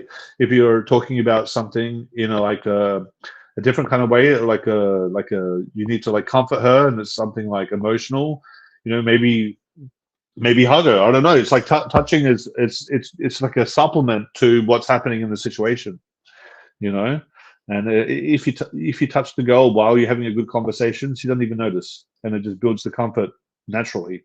You call it invisible game, I guess. Have you ever? This question's retarded. No, I haven't. It's illegal, bro. Can't do that. How do you not make coffee dates so feel boring? Yeah, so this is the issue I had first. When I was addicted to alcohol, coffee dates were always boring for me, and I thought, fuck, man, why coffee dates suck? I have to take a girl to a bar because I can't pull from the coffee dates. And it was because in the back of my head, I felt like I needed alcohol. And when I'd go on a coffee date, I would feel awkward and I wouldn't do my best game. And I'd go out to a bar. It's almost just like I was giving my excuse to be more risky and be more fun. Went to a coffee shop, I was like, I can't be risky or fun anymore. And I didn't feel confident. But when I stopped drinking alcohol, at least for the most part, the alcohol constraint completely went away. And when I started going on coffee dates now, it became a lot easier. How long do you need to go for? Okay, cool. Yeah. So, yeah, after you stop drinking alcohol, quit alcohol, coffee dates become a lot more comfortable. You realize that when you're on a coffee date, you don't need it to be sexual. You don't need it to be crazy. You don't need it to be a James Bond movie.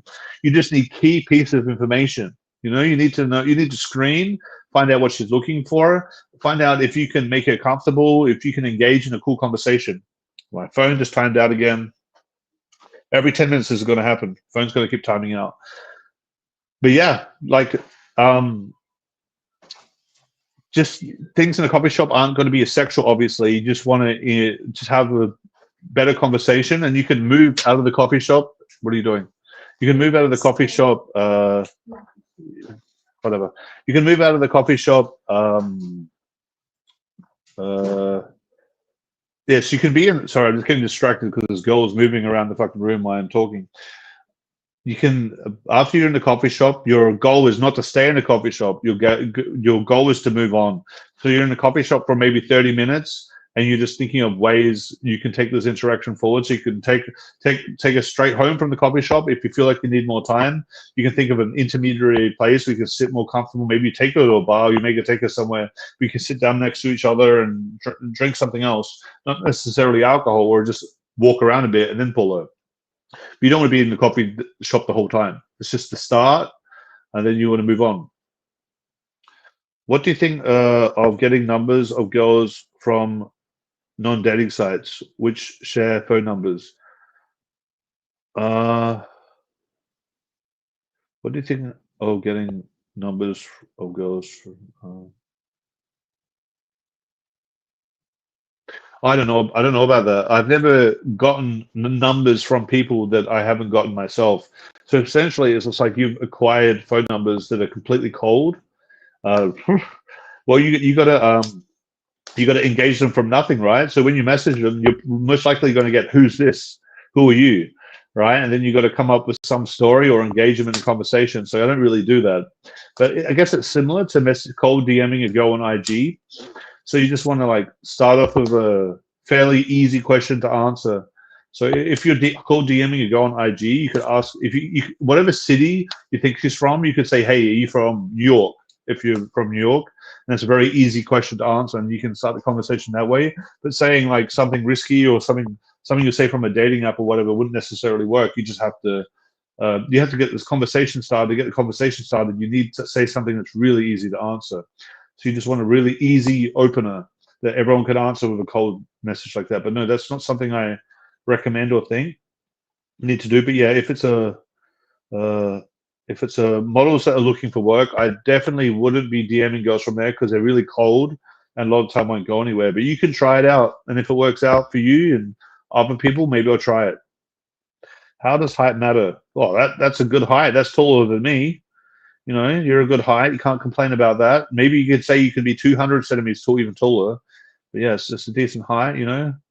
Height matters a little bit, but not that much. A lot of girls say that height is the most important factor, but I feel like it's just like anything else. I've seen girls with shorter guys, and the girls are attractive, and the guy's not, and he's shorter. So I mean, maybe you could say that's because of money or whatever, but sometimes it's not. So no, height isn't everything, but it certainly helps, yes. But you know, you can't change that. Might as well just make it work anyway. Have you heard of? No, I haven't heard of him. Last week, I went on a first date with a girl, and I thought it went well. But then she texted me after and didn't want to go on a second date. The touching made her feel disrespected.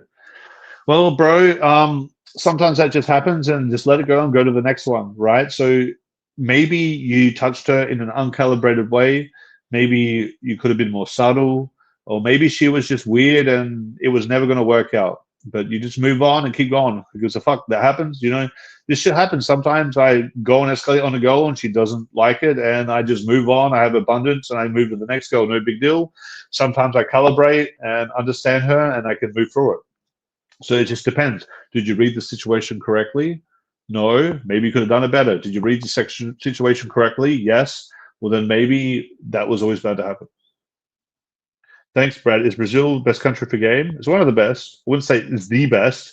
I like Colombia too. There's some Asian countries that are pretty good. There's European countries that are good. I wouldn't say it's the best, but it's great. Are girls in Jakarta prude since it's a Muslim country? Absolutely not. Girls in Jakarta are pretty open-minded and good. It's actually probably one of the easiest Muslim countries to game. Indonesia, Jakarta specifically. Jakarta's good. I had a lot of success there. What's your opinion on sexualizing, physically escalating, and building sexual tension during day game interactions? Girls are receptive to it and like you more. I feel like for the most part, you don't need to be getting super sexual during day game interactions, but there's certain times of the day, like as the evening starts coming, like 7 p.m., 8 p.m., you can start being more sexual with the day game interactions. But at like 1 p.m. on the train, you can't be too sexual. You could be like kind of like cocky or suggestive, but I wouldn't be necessarily overtly sexual. Um, you could be suggestive, you could just be like playful, but not necessarily super sexual, at least not all the time in the day. Sometimes you could be. It all obviously comes down to the girl's buying temperature. If the girl is open for it, you can do it. If the girl's not open for it, which most of them are not in the daytime, you don't go for it, but you build them up to it.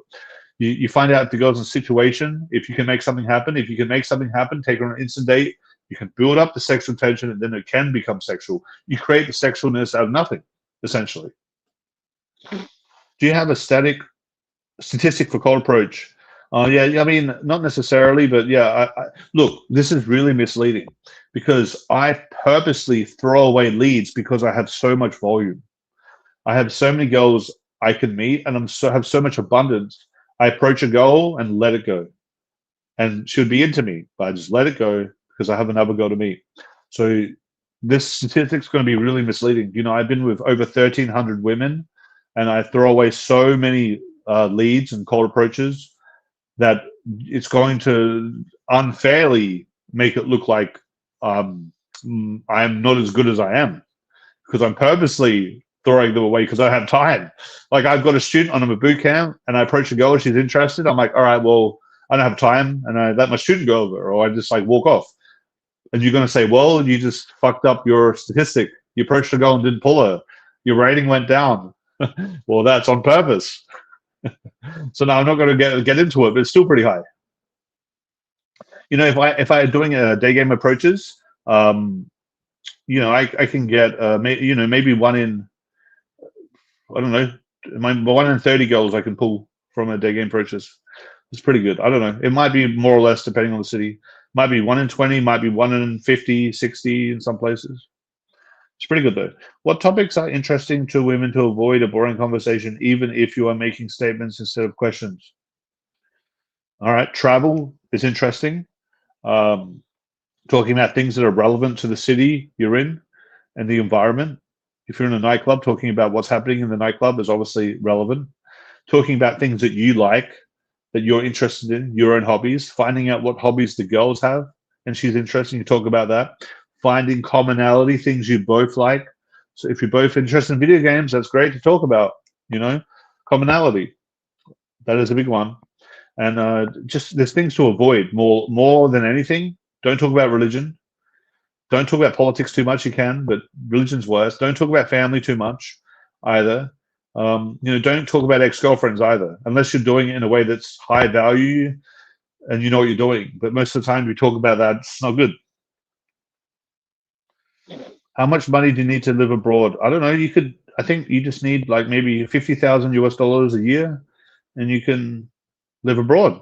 It's pretty easy if you know how to make it work. What's the best way to get rid of a girl when they start to linger around hooking up? Tell them you have a business call. And ask them when they're free next. And they're like, I'm free here next. Cool, we can meet up then, but I have a business call, so you have to go, but I'll meet up with you later. I really like you. I like the connection we had. You're pretty cool, actually, but I got to do the stuff. I'd love to hang out with you more, so let's hang out next time. And then the girl feels like happy, at least, when she leaves. You don't want to leave the girl angry. Do you really think? Think about what? Do you really think looks the 20% of the equation? Yes. Look, the reason why you think that looks are more than 20% is because for most people they are, because they don't have game. Now, think of it this way. If you have really, really good game, looks aren't a big factor anymore. Your game is, all right? Because you know what you're doing, you know all the elements, you know exactly what to do. The looks isn't pulling the goal. You are, right? But if you don't know how to pull a girl, whatever, you have to wait for the girl to give you signals or pull herself. And the only thing that would do that is your looks. So of course you think looks is on the game because you don't do anything. You know? Holy shit. Yeah. Okay. So when you start to get good at game, the looks part of the equation goes down, down, down, down. So for most people, looks is a significant part of the game because they don't have game. But as you introduce game, game starts to take more up of the area, and the looks part starts to get smaller. Oh my god, my phone keeps timing out. Sorry guys, my phone literally keeps timing out because I can't change the settings. There's no setting to stop my phone screen from turning off, and when my phone screen turns off, it turns off the live stream, and there's no setting to turn it off. It's fucking ridiculous. Samsungs, man, they're trying to save battery for us at the expense of making the phone unusable. Yeah, so I think looks is 20% of the equation if you have good game, really good game. Yeah, looks is maybe 50% of the equation if you have kind of bad game. If you have no game, looks could be 80% of the equation. You know what I mean? It's never 100% of the equation, because even if you have zero game, just doing some things good will help you, which would mean looks wasn't 100% of the equation, right? You mentioned pulling girls from coffee dates. I feel that would not work with quite a lot of women. It doesn't work with all women, but you don't need it to. You don't need it to work with all women. You just need to. That's why you need to screen, and you need to figure out who it would work with. That's part of the game. Is finding the girls that are interested in you and that you like. It's part of the screening process. You know, some girls you can't. It's very hard to pull. It'll take too long. It might take a year. It might take 10 dates, and you want to avoid those goals because time is very important. What is your outfit advice for autumn or winter? I don't know. Where it depends on the city. Look, if you're in Asia, sometimes it's the same temperature all year round, same outfit all year round. Some other places is like a freezing snow and then hot. I don't have any advice, man. I don't even know who you are. One of the worst places you've been to? Cold approaching. Actually, I'm going to be releasing a video soon. I've been delaying it a lot, of the most overrated places to meet women in the world. So obviously the worst places to meet women, I think, are anywhere in the Middle East, real bad, because they're Muslim, they have rules against approaching, you can go to jail, obviously not good. Dubai is not good. I found Portugal was pretty overrated. Italy's probably overrated.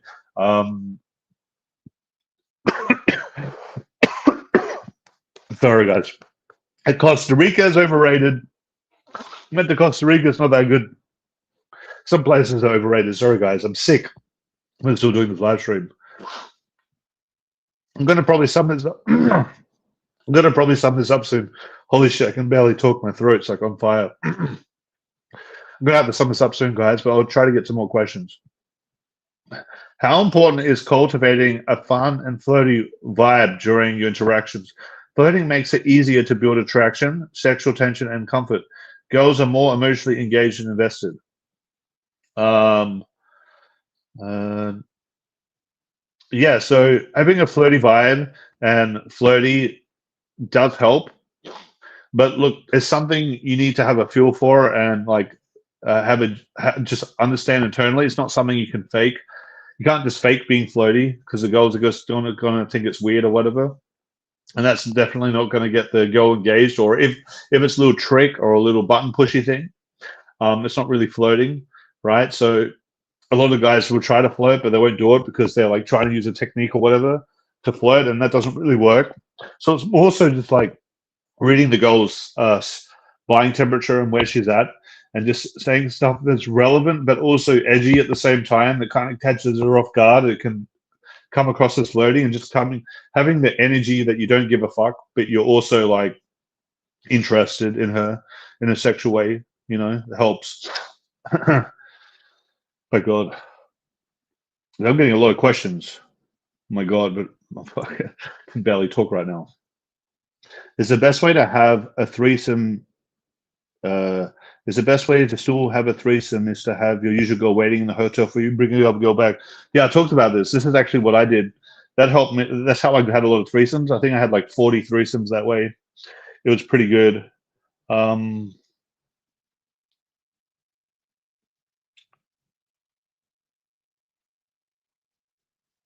Yeah, just texting a girl. But yeah, if you have a girl waiting at your place or whatever, you can bring girls back, and that definitely helps. What's the craziest public spot you hooked up at? I don't really do public hookups because I don't want to go to jail, man. But I think in the past, I did it in the public bathrooms or in the public parks or whatever when I had bad logistics. But now I can have some decent logistics. I don't really bother with that. be it public toilets, club toilet, uh, bathroom, car, shit like that. Beach.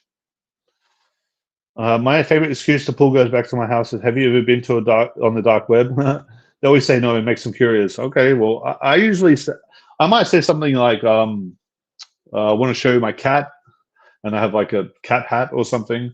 I might see the pool of like watching a specific movie. I might ask them if they're good at cooking, and then we can cook together. I might just not say anything about it and just pull them because the vibe's there, you know. But yeah, it's an interesting one. What do you think about having a van set up to pull like Jeffy? I wouldn't be able to do it, man, because I travel all around the world. This is only applicable to someone that's in the same area. If you need to change countries, you have to sell the van and buy a new one. Totally impossible for me. Like, I can't ship a van to every city I go to and every country I go to. It's so retarded. So no, I would never do that. But yeah, if you live in only one city, maybe you could do it. But why not just get an apartment downtown, unless, of course, it's $200 a night. Which country have you been back to repeatedly, consistently getting good results in? Brazil, Colombia, Thailand, Philippines, Ukraine, Finland, Hungary, to some extent, Australia, to some extent, some other countries. I mean, I've been back to the US a few times, but I haven't really been back there for a while. I'll be going back to the US pretty soon, and I've had pretty good results there. But yeah, like Brazil's pretty good. Colombia is really good. It's just because the women there are so beautiful and they're so attractive. You know, that's what makes those places pretty good. I mean, outfits for cold weather. Yeah, just I don't know. Like, I'm from Australia, man. You're asking the wrong person, dude. You should ask someone from Canada. Is there a different way to conduct things if you're looking for a meaningful long-term relationship? Yes, definitely. You need to have good frame control, right? You want to leave the girl when on the first date. You want to leave the girl wanting more. Give her a really good time so she wants to see you again. And after she's like connected with you or whatever, first of all, you need to make sure she's the type of girl you want. Because, you know, if you're looking for a serious relationship and the girl's doing OnlyFans, right, wrong choice of girl, right? So you want to find a girl that potentially has her own part of life sorted. So if the girl has a job that's not around making money from guys, that would be a good start. Any girls that are working in bars, making money in the bar, or a girl's making money from OnlyFans or something online that involves talking to guys, not meaningful long-term relationship material, brother. I'm sorry to say, and that's a lot of girls now. So avoid them. If you have found a girl that doesn't do that, well, then leave her wanting more on the first date, make her excited to see you again, go on more dates, see if you guys connect, and then just try to get a relationship with her that way. I mean, yeah. Did Thai women scam you? No, not really. Club with Indian pickup artists? Who's that? Do you mean Justin or who? Yeah. India pickup was technical. I think that pickup's technical in Australia or America. I don't know why it would be specifically technical in India. Which country has the best girls willing to do BDSM? Right, I don't know. I think maybe Germany. I think in Germany that's a big thing. It doesn't look like I have any more comments. Kind of thank God, because I'm pretty sick and I'm right now, my throat really hurts. It's kind of hard for me to continue this video anyway. But yeah, I'm going to sum it up soon, but there is another comment. I might as well get to that. Thoughts on girls who want you to be a scene partner for the OF videos? Man, you can do that, make some money, but I ain't doing any of that stuff because I have an online presence and I don't want that shit online of me. But yeah, you can do it, but I don't know, bro. I would say be careful, I guess. How do I handle a shit test? Well, there's three usual ways of handling a shit test. So there's comfort shit test and value shit test. So the goal is a comfort shit test. It's usually just need to make her comfortable, and it's pretty simple. You just need to reassure her and get to know her more. If it's a value shit test, that's the one, the more likely one. That's the normal traditional shit test, and that's the way testing if you're good enough. And it might be like, do you say this to everyone? And the best ways to pass that are you can misinterpret the question. So you can pretend like they meant something else. If they're like teasing you or being mean to you, you can pretend like they're complimenting you. So that's a misinterpretation. Another one is to agree exaggerate, agree and exaggerate. So you can say, yeah, absolutely. I do this to everyone. Every time I see a grandma, I say it to them. I'm just friendly with everyone. I love just making people really happy, especially grandmas. I love making grandmas happy. I love seeing them smile. And then you pass the shit test. You exaggerate the fuck out of it. Or you can ignore. You can ignore and keep talking. You can just pretend you didn't hear it and keep talking. That's the third way to pass the shit test. It's up to you what method you want to use. Depends on the shit test. Do you eat but only POV when you see the goal? I don't know what that means. Do you truly believe any man can have great success with women? Yes, I do. Especially if you're willing to relocate, if you're willing to put yourself out there and learn a lot, if you're willing to like change your mindsets, and if you're willing to make basic changes, absolutely anyone can. How to keep her invested while talking. So if you're talking to a girl and she's like kind of drifting off, do some subtle touches to re-engage her, change the tonality of your voice. So if you're talking too monotonely, try to talk in a way that's more engaging. If you're talking like this to the girl, hello, my name is Bradley. I want you to keep talking to me. She'll probably get bored. So if you change your voice, not monotone, more exciting, she's going to get more engaged and invested.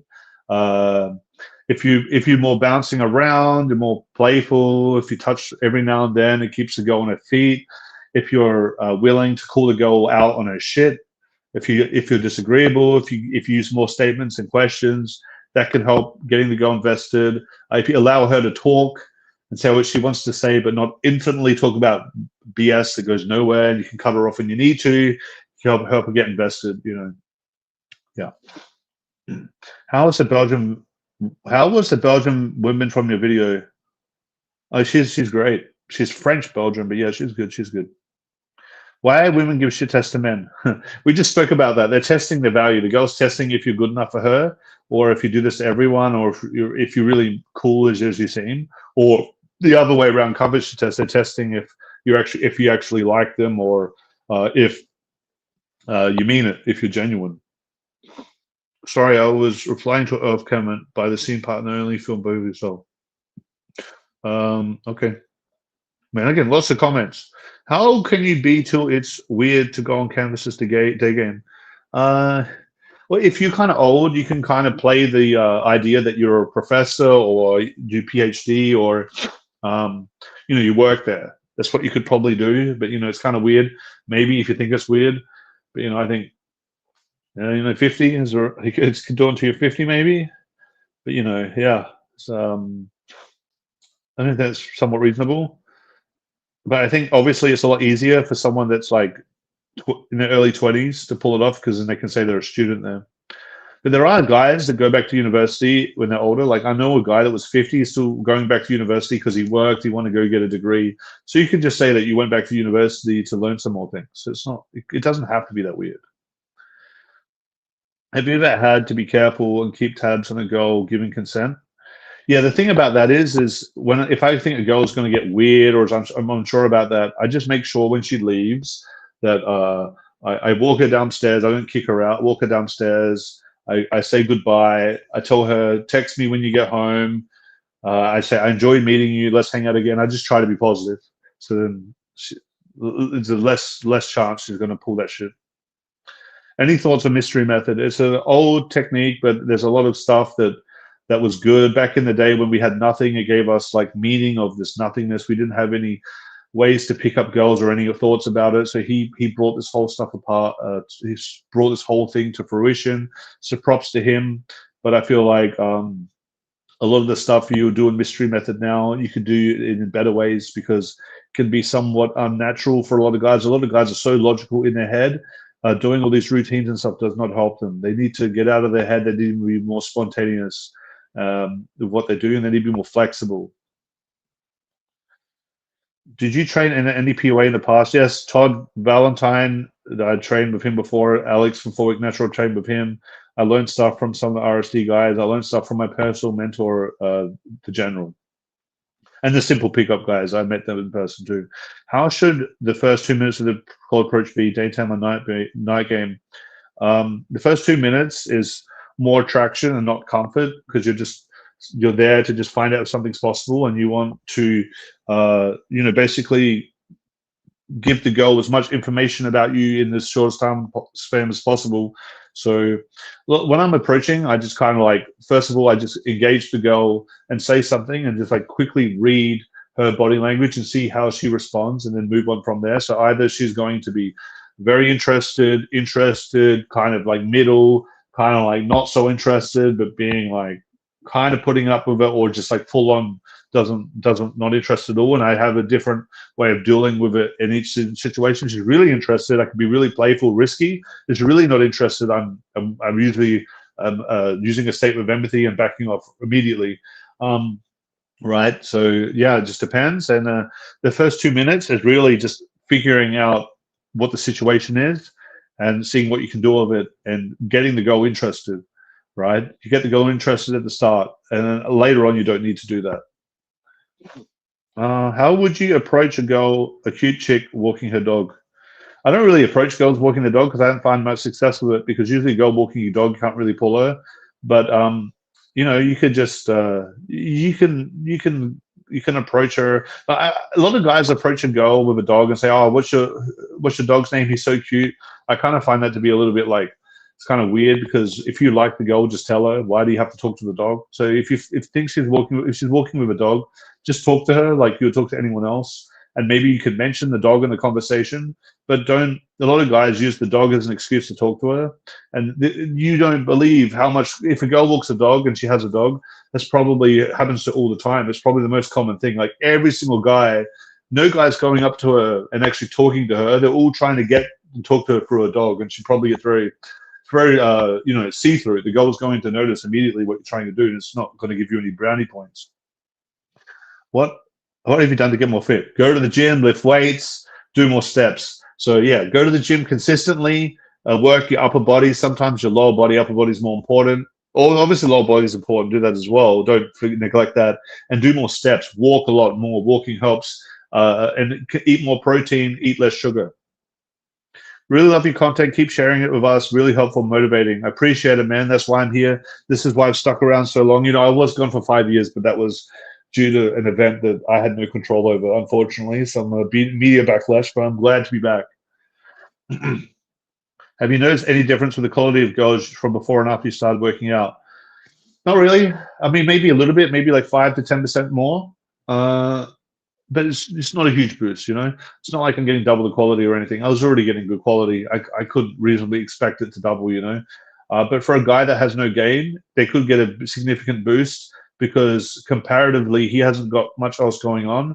So the bodybuilding or the muscles part of it would be a bigger part of the game as overall, which would help him.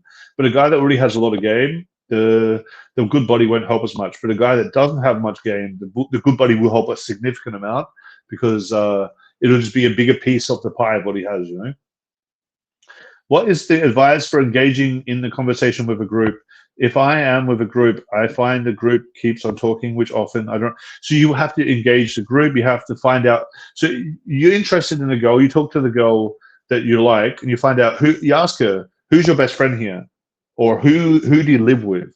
Find out who does the girl live with, or who she's actually connected with, who she's best friends to. And then talk to those people. Talk to the girl she's best friends with. Talk to the one that's the alpha male of the group. Talk to the one she lives with. And all the rest of the group, they're not important. They're just noise. You can engage them too. Don't completely ignore them, but you want to put your focus on the girl you like, and then the ones that's important to her. So her best friend and the other girl, because they're the ones that are going to cop block her. They're the ones she goes home with at the end of the day. They're the ones you need the approval of. So you need to focus. You need to find out and screen of the big group, who is she committed to, and then talk to them, because the other ones aren't important. People teach pickup, but no one teach about pulling. No, it's crazy, right? It's crazy. But I mean, people used to teach about pulling back in the day, but yeah, people don't teach about it anymore. The people that teach pickup, they just teach you how to do the approach. They have the Meta Ray-Ban glasses. They tell you how to be confident, but they're not talking about how to pull. You're right. It's crazy. And their goal is just to make money, I suppose. Well, maybe they don't know what the fuck they're doing. Yeah, maybe somewhat real, but I don't know. Could be a little bit. With your lifestyle of consistent travel, how do you maintain a healthy diet? Do you get to cook at all? I cook all the time, man. I have a kitchen just over there. I have a fridge of food in it. I might be in a city for 1 week, but I'll fill the fridge up with the food I know I want to eat, and I'll cook it. And I'll use the cooking to pull. I'll say to the girl, let's go cook. It's part of my pulling process. What's your real name? Brad. It's my real name. Do you have any career financial advice? Not really, because you haven't given me a specific question. This is a vague question. I mean, I feel like the biggest advice I could give you is to not leave your money in the fiat currency, is to invest it. So cryptocurrency previously was a good investment advice, but now I feel like it's not good.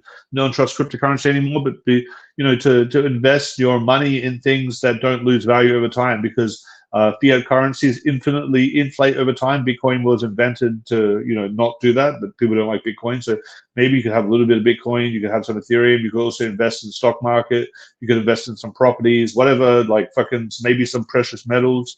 But don't have all your money in US dollars. If you're a millionaire and you only have your money in dollars, this is retarded. Because that in 10 years, you're going to have like 30% of your money. If you invested that, you might have doubled it, So yeah. Anyway, guys, I've run out of questions and I feel kind of sick.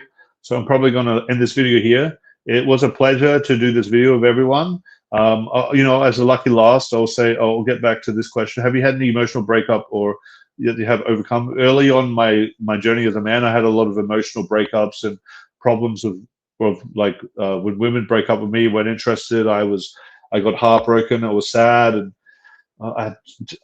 it just absolutely destroyed me. I feel like it fucked with my mind. I couldn't be a man, and just fucked me. But now that I have the abundance and shit, it's not a problem. New Zealand, yes, I've been to New Zealand, and it's not my most favorite place to game, but it's okay. Do you believe you can be happy with lifestyle long term? To some extent, yes, but after a while, no, not forever. What's your opinion on Indian dating culture?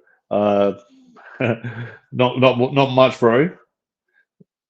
Not much. I don't know much about it. I think you guys do arranged marriage and stuff, and that's kind of lame. But yeah, I'm going to pin this now. So I'm just going to finish the live stream now. Go follow my new IG, guys, Brad Social Dating.